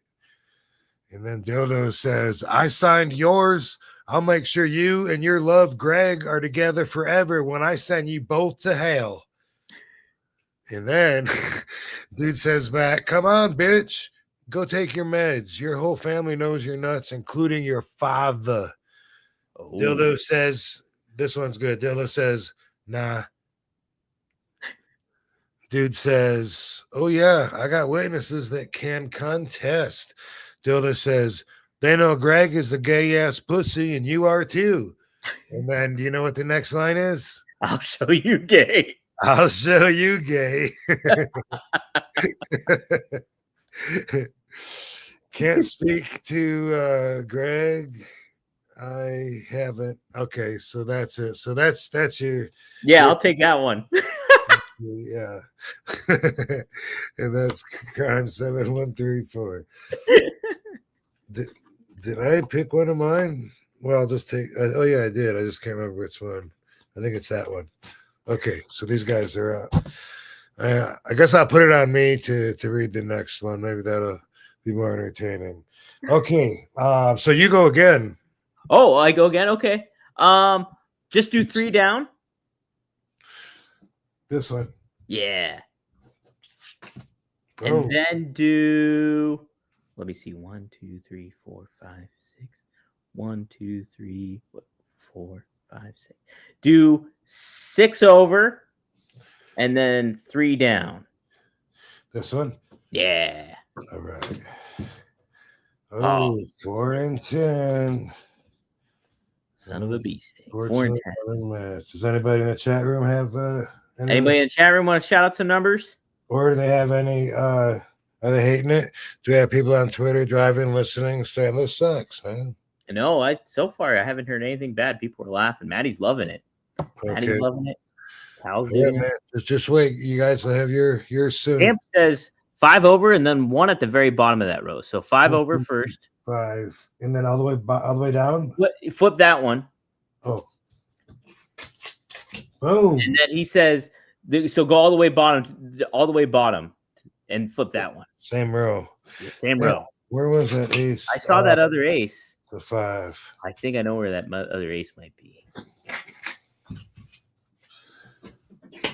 Okay. I guess the more cards we take off of it, the easier it'll get. You know? The easier it'll get. All right. So Maddie says, here we'll combine 2 because Hurting for a Sturgeon says 4 over and then 3 down. This one. And then Maddie says 3 over and 4 down.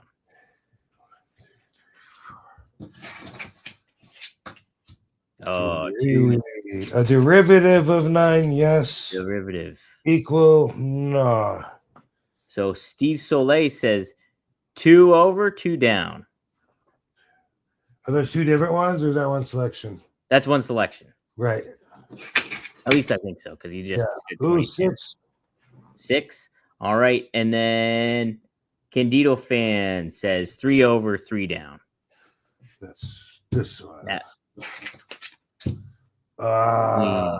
Queen. Yeah, queen. All right. Let's see. Maddie says 5 over and then 5 down. 1, 2, 3, 4, 5, 7. 7. And then he just says 6 over. So the last card over at the top. Just this one? Yeah. Damn, 9. We just saw a 9 somewhere. All right. David Jones. We'll go with this one. He says, so just do 5 over, Rob. And then do 2. So flip that one. Okay. Ace. Okay. Well, so then he said 2 down. So maybe just do 2. You go 2. Yeah, that one. This one. So I think I'm trying to remember where that ace is. I know. All right. I'll go. Unless you want to go, Rob. No, go ahead. Okay. So flip that ace again. Where was that? That was just the 5 over. That one right there. Yeah. Okay. And then go, I want to say, so go all the way over. So not that one right there. The one right there where your hand is. Oh, this one? Nope, the one right above it. That one, yeah. Try that one. Is that an ace? Dang it. Dang it. Wrong. I was wrong. Son of a beast thing. All right. Let's see. Beijing Utopia says 4 over, 4 down. 1, 2, 3, 4. 1, 2, 3, 4. All right. I like it. It's an 8. An 8. And then Steve Soleil, we'll combine yours, Steve, with that one. 4 over, 5 down. 1, 2, 3, 4. 1, 2. Oh, there's no 5 down. There's not anymore. There's no 5 down. Okay, we'll do Hurton for Sturgeon here. He says 1 over, 4 down. Okay. So 1, 2, 3, 4. Oh, it's in Jack of all trades. Another Jack. Oh. Okay, here's Matty again. 5 over for that ace. So he wants the ace again flipped. Okay, yeah. Okay, we know where that one. Says 6 over and then 7 all the way down. He's asking.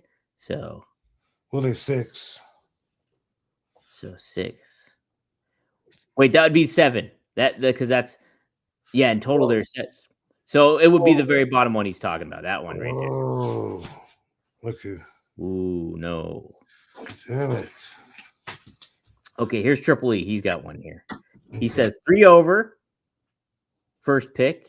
Okay. This one? Yep. Okay. Have we seen this one? I don't know. I don't think we've seen that. Oh, good one. Oh, so that's the ace. Yeah. All right. Well, I think he's picking a completely different one now, but we know where that other ace is. So you just want to flip that one, and this will be Triple E's win. This one's Triple E? Yeah. All right. Triple E got the aces. You got the aces. This is a team effort this time around. He better have known where that second one was. That's what shit. All right. Let me see what crimes you have to choose from here. I'm gonna put this back on me, on my beautiful face, because you're probably done looking at the card table. Okay. I am looking in my crimes. Okay, so one of them is crime 7259. Okay, 7259. that is right here. 7259 is here's a letter, email, Facebook from Ken Nathaniel. Ken Nathaniel. I ran a very successful Facebook wrestling trade and sale auction group during COVID. It is still going today, strong and independent. During that time, my partner, Tuquan Watt, and I outed Dylan for forgery with multiple pieces of evidence. It became a huge fiasco and fight online with us outing others for forgery and for cheating and lying to group members.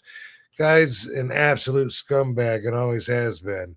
He attempted to fight me, challenging me to meet him here or there, which I agreed to, but obviously okay, now this one says see more. There could be a part 2 to it out there somewhere, but if so, then it's it's going to be a different card because like I said, I didn't filter them. Okay, that was which one? That was the that was 5-9. Okay. The other crime Triple E got 7234. Or is that what we just said? No. 7234 is this one. Yeah,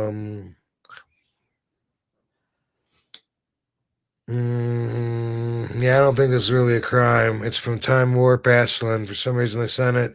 It's a text message back and forth where person A says, did that nerdy pug face idiot last name Hines have anything to do with RVD canceling?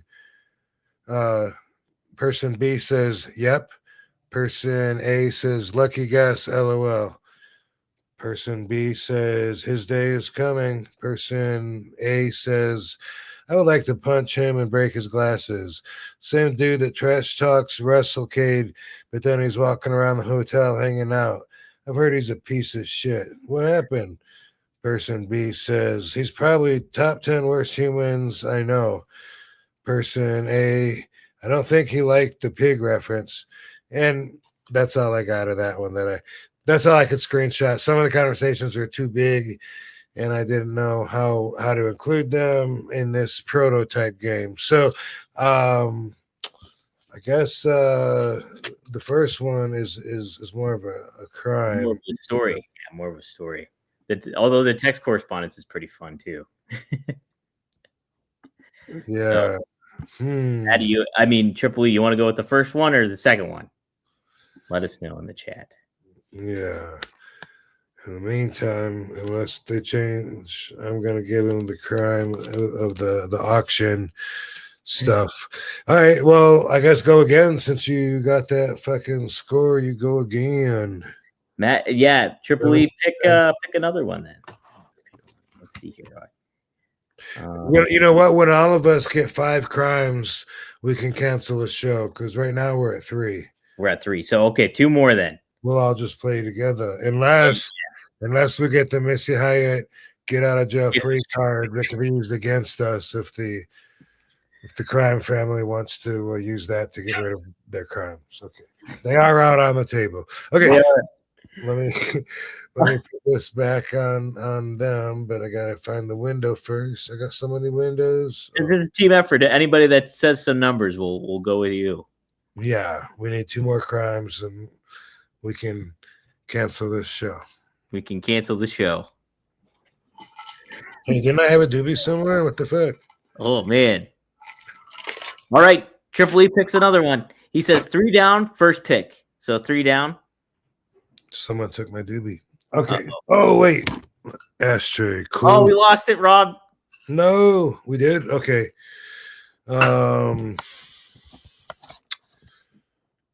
Let's see. What the fuck? Back on me.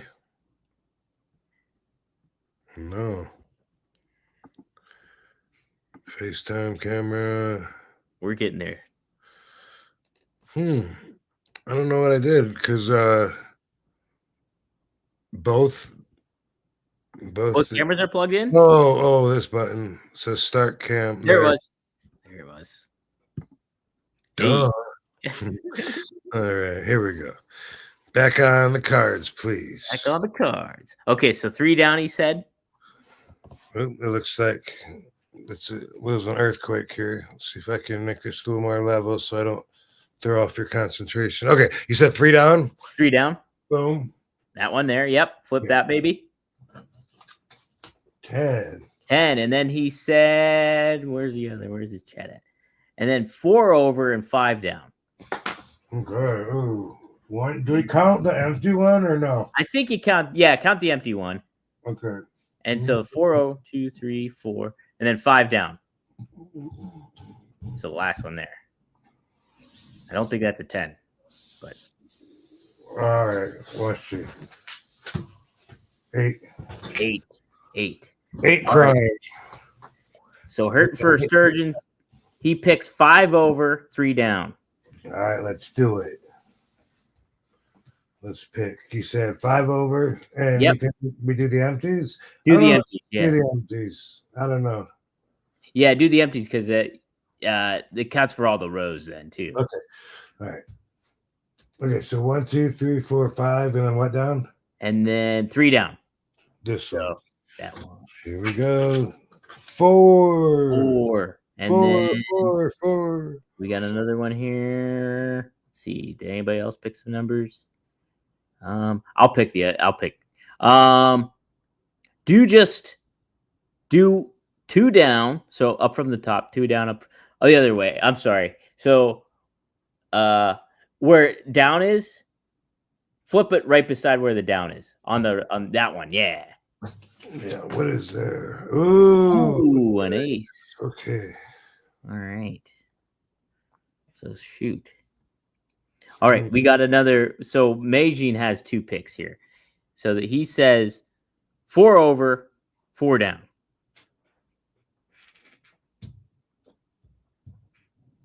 So the one, right there, right beside the 4. Oh, 8. Okay. All right. That one's an 8. That one's a 4. And then flip the ace. The ace is still up too, Rob. Oh yeah. Look at you. All right. So do the one that's above that. So hold on a second. 4 over, 4 down. 4 over, 4 down. So 4 over, this one? The one above it, I think.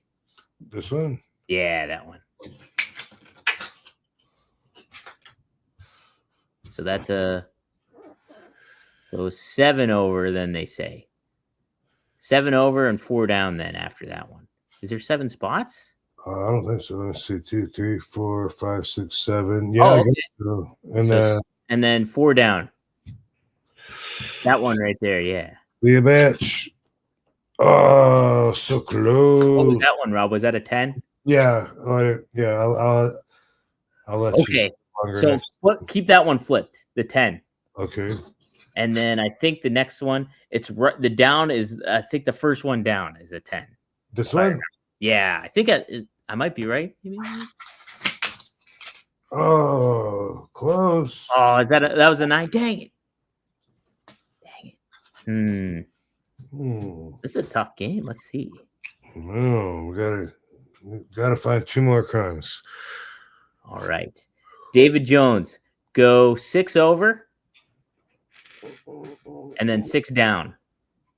2, 3, 4, 5, 6. Yeah, okay. 5. 5. We've seen a 5 before. And then Hurting for a Sturgeon says 1 over. Just, I guess. And then 3 down. Here, you think? Yep. 1, and then 1, 2, 3. Yeah. So I would do it 2. 2. Okay. Got a 2 and a 5. Cal Z, he says the far right card on the bottom is a 5 of spades. The far right card. That's this one. The far right card on the bottom is a 5 of spades. Okay, the one directly above it is a 3 of hearts. So he's just shouting out what they are for memory. Okay. Let me see here. Rob, you pick one. Okay, I'm gonna say this random card. Oh, the Missy Hyatt. Yes. Can you? Oops. Let's see if you can see this. I got the Missy Hyatt Joker card. I got you. Oh my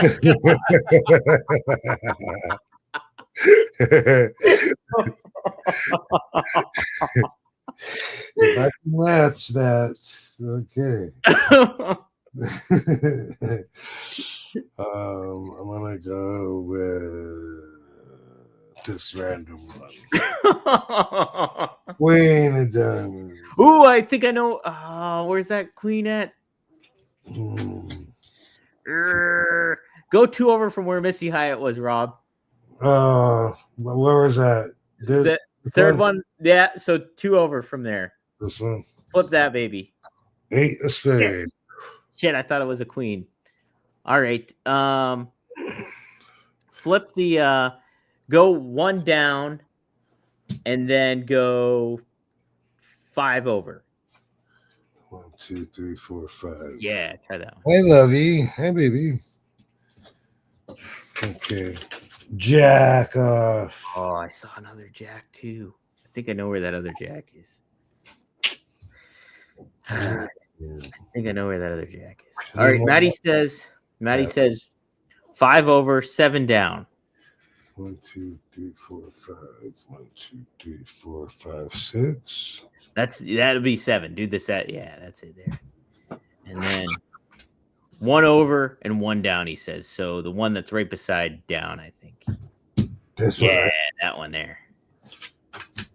Oh, it's an ace. That's an ace. That's an ace. All right. Oh shit! I already lost where those queens were. Anybody else have some numbers?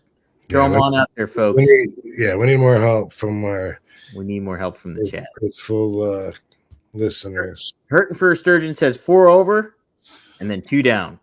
Okay, 1, 2, 3, 4. 1, 2. 10. We saw a 10.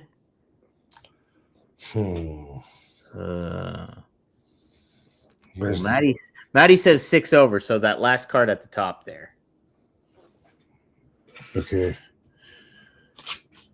Oh, it's a 9. I think I know where the 9 is. Fuck.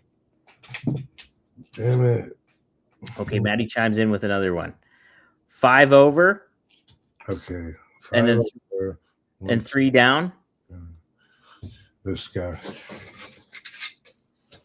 Okay. And then go 2 down, he says. 2 down. Yes.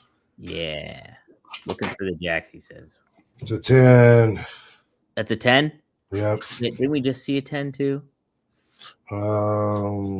We did. Man, they're all starting to fucking blend in. I hate cards. I really, actually, I usually do hate playing cards. This one's fun and it's for a special exception. Yes. Trying to find a fun way to share the dozens and dozens of crime stories. Okay. I'm gonna go with this one. Go with that one, okay? Oh, it's a 10. It's a 10. Where was the 10s? I can't believe I already I lost where they were. I think that's one. I think it is that one, Rob. Let's see. Try it. Oh, it's a 9. Okay, Rob. So Maddie says, I think it was Maddie, is one. So go 1 down. Over Here? right there. Yeah. He says that's a 9. I think he said. It is. All right. So flip that other one. There we go. Give that one to Maddie. That's a Maddie. All right. Good job. Let's put this back on RVD's pretty face. And then look in the crime family catalog. What do we got here? We have 2 9s, by the way. Good job, Maddie. All right. Nice. So, crime number 7288. This is awesome how easy it is to find, too. 7288 comes up. Oh, this one is it's a message, I guess, on Facebook. Oh. And the author is a gentleman named Ricky Morton. Oh, he sounds familiar. Yeah. He says, no disrespect taken. Carrie and I don't want to work with Dildo Hines in any way, form, or fashion. We pulled ourselves from the event. Wow. Okay. How about that? That's that one. Okay. So crime number 7151. Let's see what we got here. That one is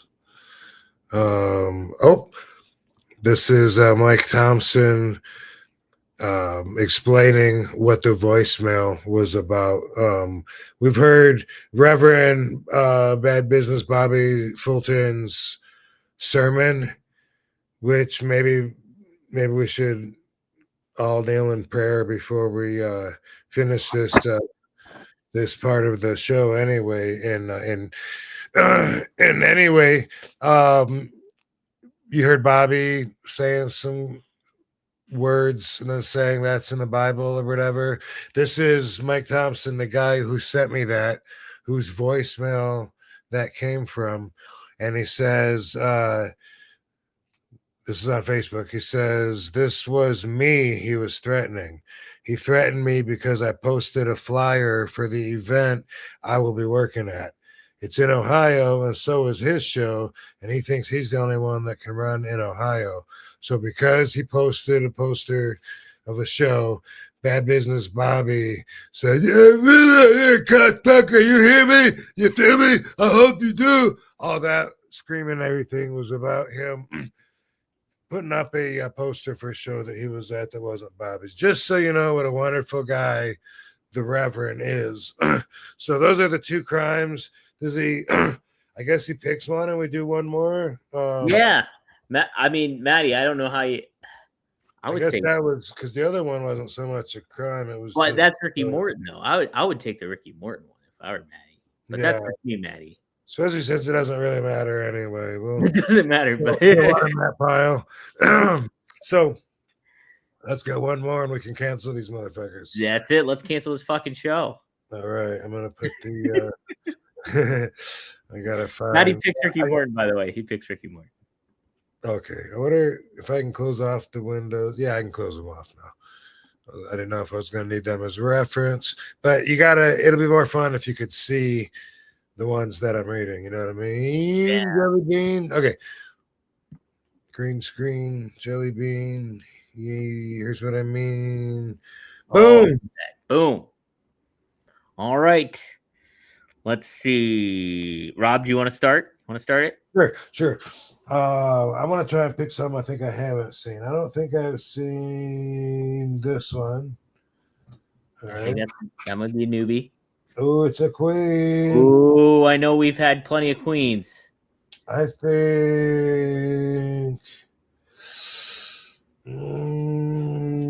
this one's a queen. All right. Oh, it's an ace. It's an ace. It's an ace.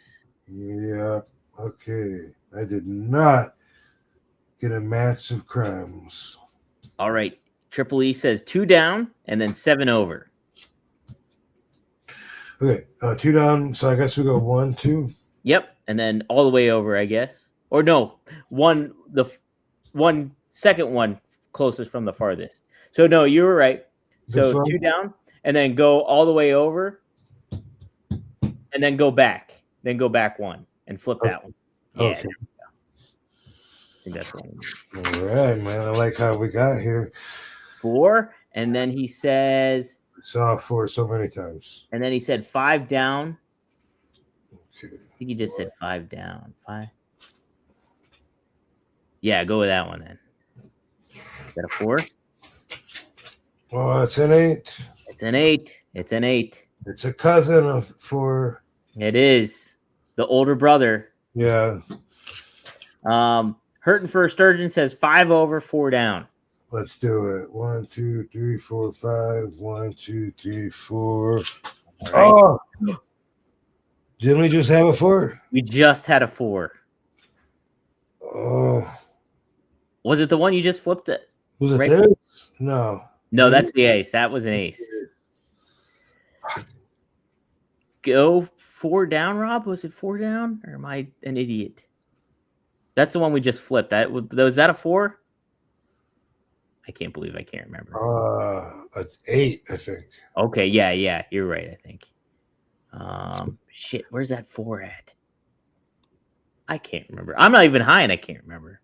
Let's see what this guy is. Do it. Oh, that one's an 8. Okay, then. That was a 6. What? 6, 8. Damn. We gotta get one more cry. Okay, try this one. So Mijin says 4 over, 4 down. Okay. 1, 2, 3, 4. 1, 2, 3, 4. Boom. That's an 8. And he says 5 down. So all the way down. This. Then Oh, got it. yeah, all right, Mijin. Going. All right. Region. Mijin. We'll know. Meijin. Meijin. Mijin Utopia. Region. Okay, cool. Well, let me see. One crime is, well, let me get my, first off, let's put this back on. Show that Valentine's Day face, Rob. There you go. Me and my color green. Okay. Now let me open up the crime album, and we got crime 7253. That's right here. Happens to be this is just part of a much longer one because I didn't know how to fit the whole screenshot on there, but it just like comes in, slides in the middle, and says ... I added that part. Way to show, only to be turned away at the door. Oh, I remember part 1. Like the guy drove really far over some kind of agreement, only to just be turned away at the door because you wouldn't accept his PayPal receipt as proof of his payment. The guy you emailed 8 months later in December and told him you wanted to make it right and you'd send him his $319 on December 14th. Then on December 15th, you told him you'd mail it after Christmas. Well, it's been almost 2 months since he last heard from you, almost a year since you screwed him out of $319 and made him drive 9 hours round trip for nothing. That guy, do the right thing, dumbass. Bad business. Bobby is probably proud of you, but I know your sweet mom would be very disappointed. Stop screwing over people. So I guess that one is made out to the youngin by that reference. And I do remember reading a part 1 I got them separated out there on the floor, on the card floor. Okay, but let's go to the other crime too. The other crime is 7153. Wait, Rob, was that a wrestler he screwed right there? I don't think so. I think it's a customer, a friend of. It doesn't say Oh, okay. who it's from, and it just at least not on this part of. Yeah. Let's see if that's 7253. I wonder if I can just look at 7252 maybe. Yeah, it's from NWAlegends.com. So I opened up the first half of it, even though that's on a different card. And it says, hey, Dildo Hines, remember Tyler Morgan, the fan from Evansville that bought your $319 VIP ticket online for the Hines Crime Family's March 2024 show in Chillicothe? The guy that drove 4.5 hours one way to your show only to be turned away at the door because and then it goes on to the other one, because you wouldn't accept his PayPal receipt. So that was a two-parter. Oh, okay. Yeah. Another crime, completely different, I think, is 7153. Let's see what that one is. This was sent to me. Middle of a paragraph says, duty no matter what. Still, he obviously allowed his son to follow a bad path anyway. Look at the size of him, for fuck's sakes. I didn't know that I knew what FFS meant until I read it, and it just made sense. It says, look at the size of him, FFS. Yeah, for fuck's sake. Normally I would have to ask somebody, but it just made sense there. And then this is from Rad Dad's Toys and Collectibles. Same crime, same convo, same screenshot. This is in response to look at the size of them, for fuck's sakes. Wow. Can't believe Bobby is acting like that after they cheated you out of money. I've always heard rumors of their shady business practices, but never had legitimate confirmation. But after following what's going on between you guys, it's confirmed the shadiness within their business. Hope you get it resolved, man. Hope you're doing well, Rob Van Dam. And then Dustin Harbison says, wow, that is one low down. And then he gets cut off. So those are both pretty bad crimes right there. Bad ones. Nice. I would Guys, yeah. Ooh. Chillicothe Crime Family. Chillicostra Nostra. I'm gonna throw both of those in, and now we have 6 crimes. 6 crimes. This game for tonight is over. We're canceling the Chillicothe Crime Family scam that they have planned. And I appreciate your participation. And just to show you, we have a lot of crimes left. We do. Some of them are two-parters. Like there's a part 1 out there somewhere that I already read, and a couple of them might be offers to book me. You never know. We still got the Joker in there too. There's still like about double that though, that I have saved for a whole nother deck of cards to play with. But hey, appreciate you guys helping us on our first game to figure this out. We'll take some notes on it. We'll do some more notes. We'll make the game better. People liked it, Rob. Somebody said that they liked the interaction and getting everybody involved in it, so that's pretty good. I like that too, the interaction, and they're telling me what to do, and I like the way we got it set up. It's pretty easy to. I wish you could read the crimes as I'm reading them, though. What we can do is like next week or something. You can send me the numbers, and then what. Yeah, no, I can send you the whole crime, the family crimes envelope, and you'll be looking at what I'm looking at. Yeah. After send me that folder, and 753, then you would just pop it open. Then I pop it open, and boom, I could make it like a screenshot or whatever. You gotta be fast like me. Yeah. Cool. I can do it. Cool. I think so. They're all in order. Cool. All right, man. Well, next time will be even better, and I'm glad that I at least picked the Missy Hyatt get out of jail free card at one time so he could see it. Even though she didn't come into play to help the crime family out. She didn't help him out. Not at all. They got buried with 6 crimes, even more than we needed. Shit. Those guys, those crazy Heinz family. Those fantastic Fulton, too, if you will. Chillicothe. Let's take a couple super chats here. So, Curtis, I'm still not clear on what you said here. So let's see if we can decipher it. The point of Vincent Kennedy McMahon, pick a hand. Oh, maybe that's right. Was that you don't tell people they're going somewhere when they don't want to go, right? I get that. What do you mean? Yeah, explain. You're not wrong, but that was a very personal feeling for me. I wasn't trying to set a standard for everyone else. Mm-hmm. I don't care if he tells other people where to go if they don't have the balls to stand up for themselves. I just cared that he wasn't going to tell me where I was going. Not against my will.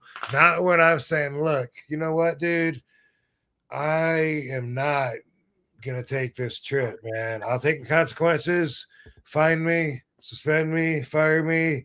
I don't give a fuck. But as a man, a free man of society, I'm telling you, I'm gonna be home. Y'all have a good trip. And for him at that point to still feel like he's got power over me, that's the line that I was feeling was being compromised. And I felt like, man, maybe I need to tell him to pick a hand. Maybe he'll respect me after that, is basically what I was thinking. If I smack him across his face, because I don't think he's respecting me. Maybe he thinks I'm cattle, and he thinks that no matter what, that he can be like, Rob, well, tell your wife you'll see her in a couple of weeks. You'll have a good trip. I was like, fuck that, man. I'm going to tell him to pick a hand. So you're right. But it was about me personally, not about what you tell anyone else. How do you think he would have reacted if you did the pick a hand? Do you think it would have? Do you think you would have got like respect out of it somehow, or do you think it would have been like, you might have got fired and then going either way. Yeah, I could see it going either way. I mean, I could see, if I smacked him and said, I'm not going to fucking Qatar, get it through your head, or wherever it was. Was it Qatar or someplace by it? I can't remember. I don't know. I could see him feeling like, okay, Rob, I owe you one, or something. I can take it. I don't see him getting up and swinging, but I don't know. And I also, he might be real offended that I did that in front of his guys in the office if I did, because they were coming in and out when I was waiting out there to go in and tell him that. So I don't know, it's hypothetical because it didn't happen. Yeah, exactly. Well, this one, usually these two get a lot of YouTube views. So Frankie Turizo he probably wouldn't have liked it. He probably wouldn't have appreciated it. Probably not. I probably would have got punished. Yeah, but might have. Yeah. So here we go, Rob. Here's a question. This is a loaded question. Would you rather work for Vince Russo or Jim Cornette?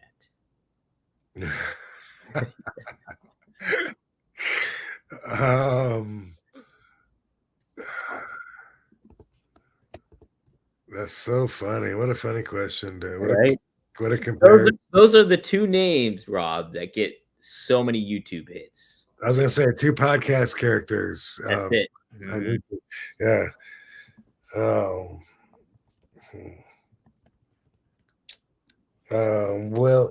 Will bounce me blank like a beaver born in Battle Creek with brain damage. I don't know.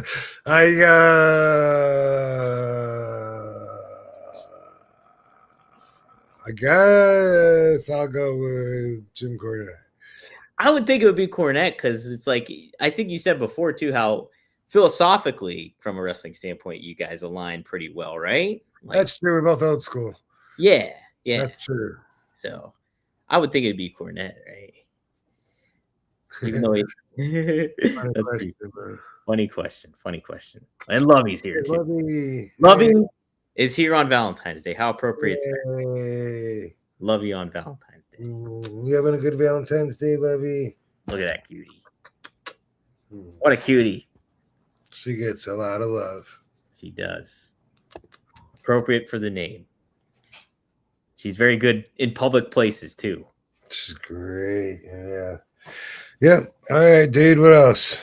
This is our last super chat we had. Oh no, we got a new super chat too. Oh, he's just chiming in. He says, "Looking good, Gem the Dawn." Says, "Hyped to see RVD Thumbs Taunt March 20th." He's gonna be there.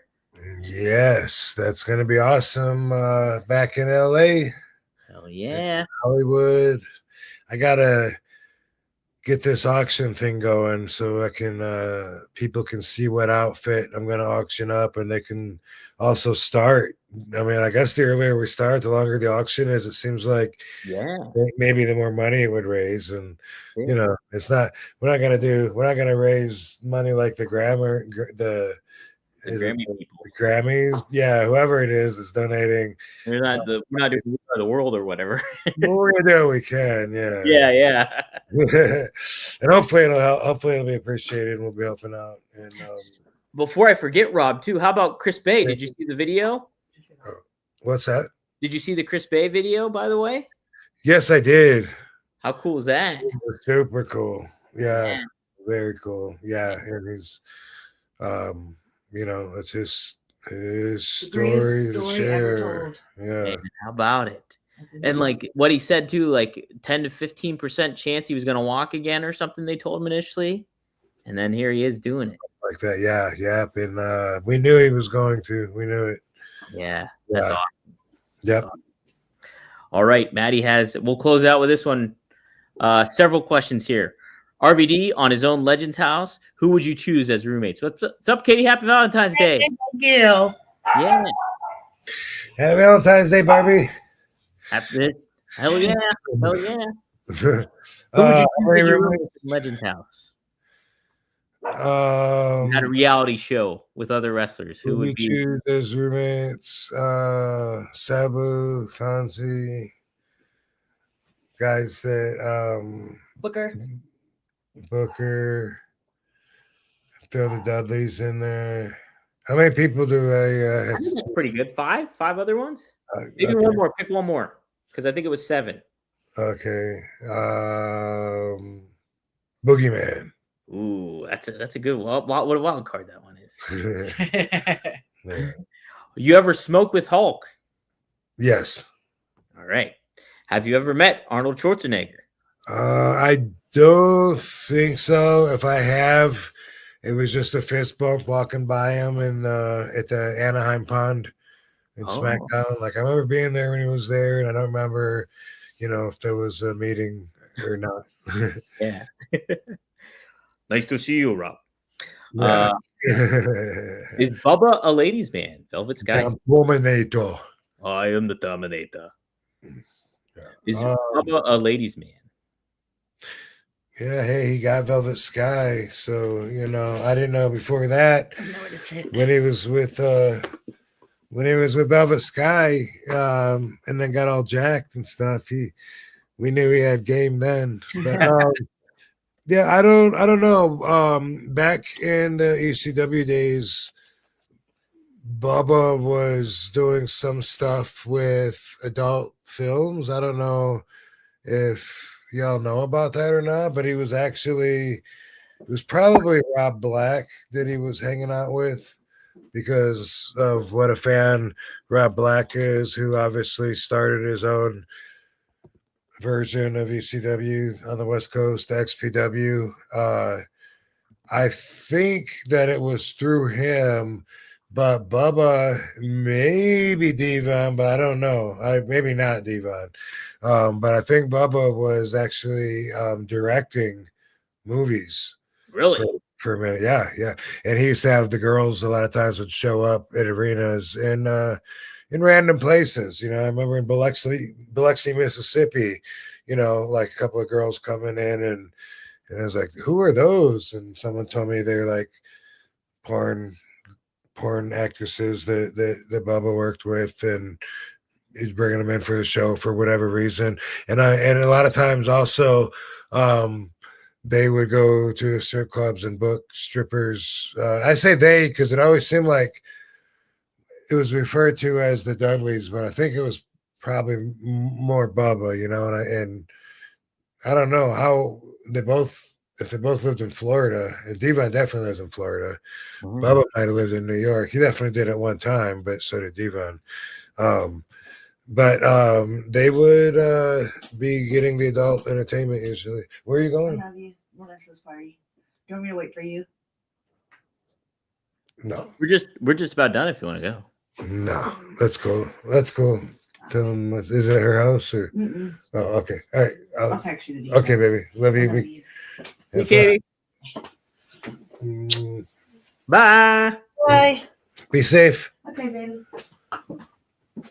So Bubba he directed with the Yeah. What was the name of the company? He had a company, I think, that was, I don't know if that was just his or that's the ones that he was working for. Can't come up with the company name right now. But I think I would know it if I heard it. That was something that they would do. I remember Dreamer and Francine both telling me stories of somehow, for some reason, they were working with, and again, it must have been Rob Black. They were staying at the house there, maybe doing something with XPW. I don't know. But they were shooting, they're talking about how they were shooting porn in like different rooms, and they were explaining the behind the scenes of this total different world that you would, stories that people would find interesting. You know what I mean? Francine said that some girl came up and was talking about getting, how she hates getting done from behind when she has to go number two, but in different words, you know. That'd be a little compromising. And it was just a conversation, you know, of a stranger that she just met, you know, just shook her hand, and Tommy was, I remember Tommy saying that he opened up, he had a craving to eat because he's really fat in the middle of the night, and he went down to the kitchen and opened up the refrigerator to try to find something, and he said that a naked guy just, you know, walking through the kitchen, went over, introduced himself to him while he's trying to keep himself ready, if you know what I mean. Oh my god. So one hand is going to work and the other hand is like, oh, Tommy? Yeah, I'm Peter. Nice to meet you. Yeah. I could just imagine Tommy like deadpanning it too. How are you? Right, just looking straight up too. Yeah. That would make you look a dude in his eyes, I'm sure. About it. Debbie Does Deadlyville. That's that would be the name of a porno. Okay, yeah. What company though? I wonder. Like, if you could, who makes that? Can you see that one, or are you just? No. That's a real one though. You're saying? No, I just made that up. Debbie Does. Oh, I thought it was a real one because I like do remember Debbie Does Dallas. Because you know, the more I'm thinking about it right now, I'm remembering these things, and I do remember. Oh, what's that girl's name? Now I remember a girl that I see all the time at events still. Anyway, I remember one scene that in one of the movies that Bubba had directed where the girls were wearing our t-shirts, our ECW wrestling t-shirts, and there was a girl wearing it was a white shirt that had blue on it, like a one of a kind or something. I can't remember. I think it said one of a kind. The old ECW shirt. Maybe it said 420. Oh, maybe RVD 420. White with blue letters or something. But I remember seeing that, you know, like that scene, like a girl in a porn wearing my merchandise t-shirt, you know, and then like, okay, yeah, well, that's legit. At least he's getting us some advertisement. that's it. Good promotion right there. Real good promotion. So he's no stranger to this thing called woman. No, not at all. It sounds like we're getting some good puns for Dudley Boy pornos. Let's see here. 3 Deep says Yeah. 3 Deep. I think some of these are going to be legit if you look it up, though. I think that deli, You're right, you might be hitting something. Kyle also says Dudley Dick Drop. Oh, There was Big Dick Dudley. yes, So, there was. Yes, there was. think about there. I don't know if you want to think about it, but yeah, hey guys, if you want to wear the shirt that the porn stars might have been wearing, you can go to 1tsportcollections.com. I think that's it, probably. That might be this t-shirt that they wore. Yeah. Go to 1T Sport Collections, check out RVD stuff. Sabu's got a lot of stories too. Like he worked for XPW and would stay at the house when they were shooting porn, and he's always, I've always heard him from him as well. But Sabu didn't direct any or anything. Bubba got his feet wet in the industry. Wow, how about that? And his dick wet too. And that too. Allegedly. Allegedly.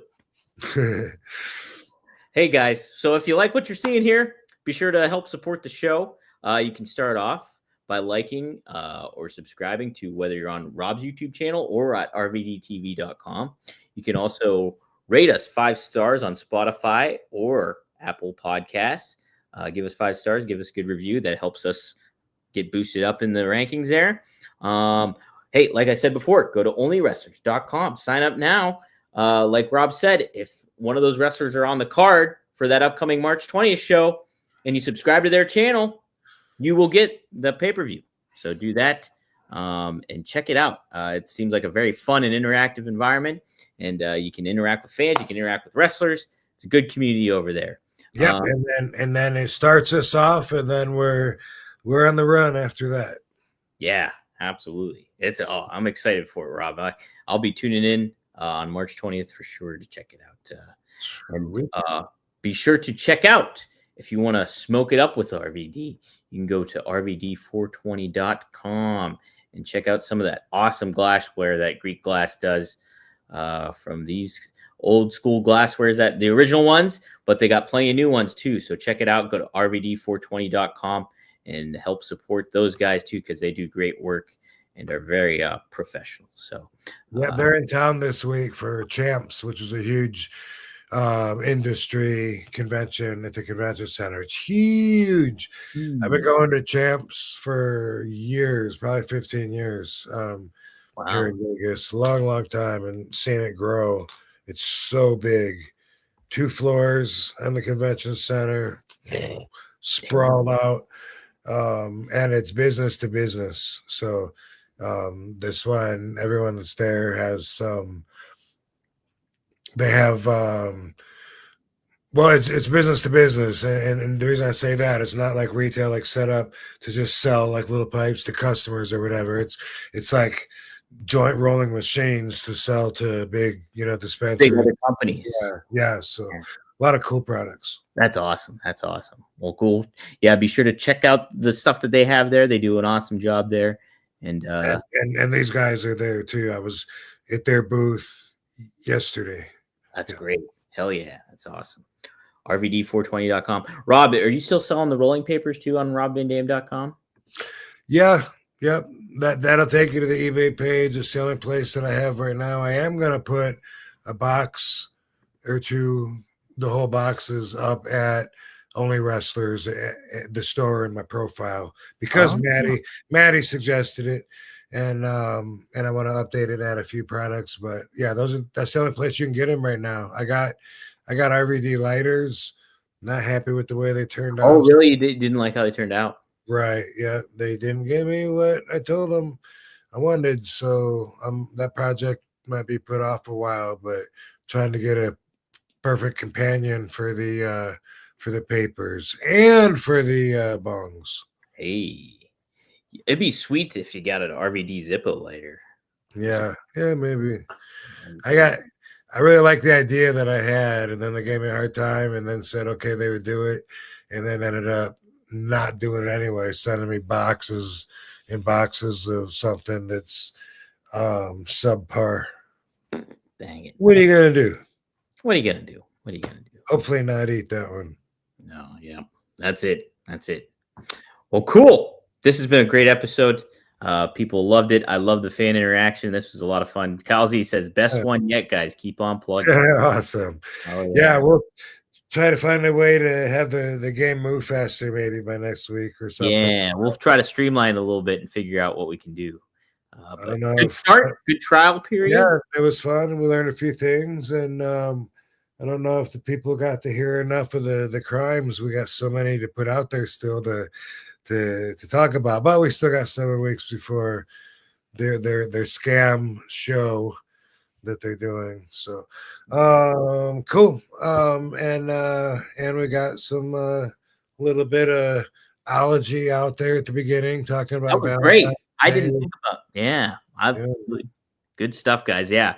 If you tuned in late, be sure to go back and check it out because Rob gives some cool perspective on Valentine's Day and whether you're with somebody or not with somebody. So keep it all in perspective. Everybody. Either way, have a good one, everybody.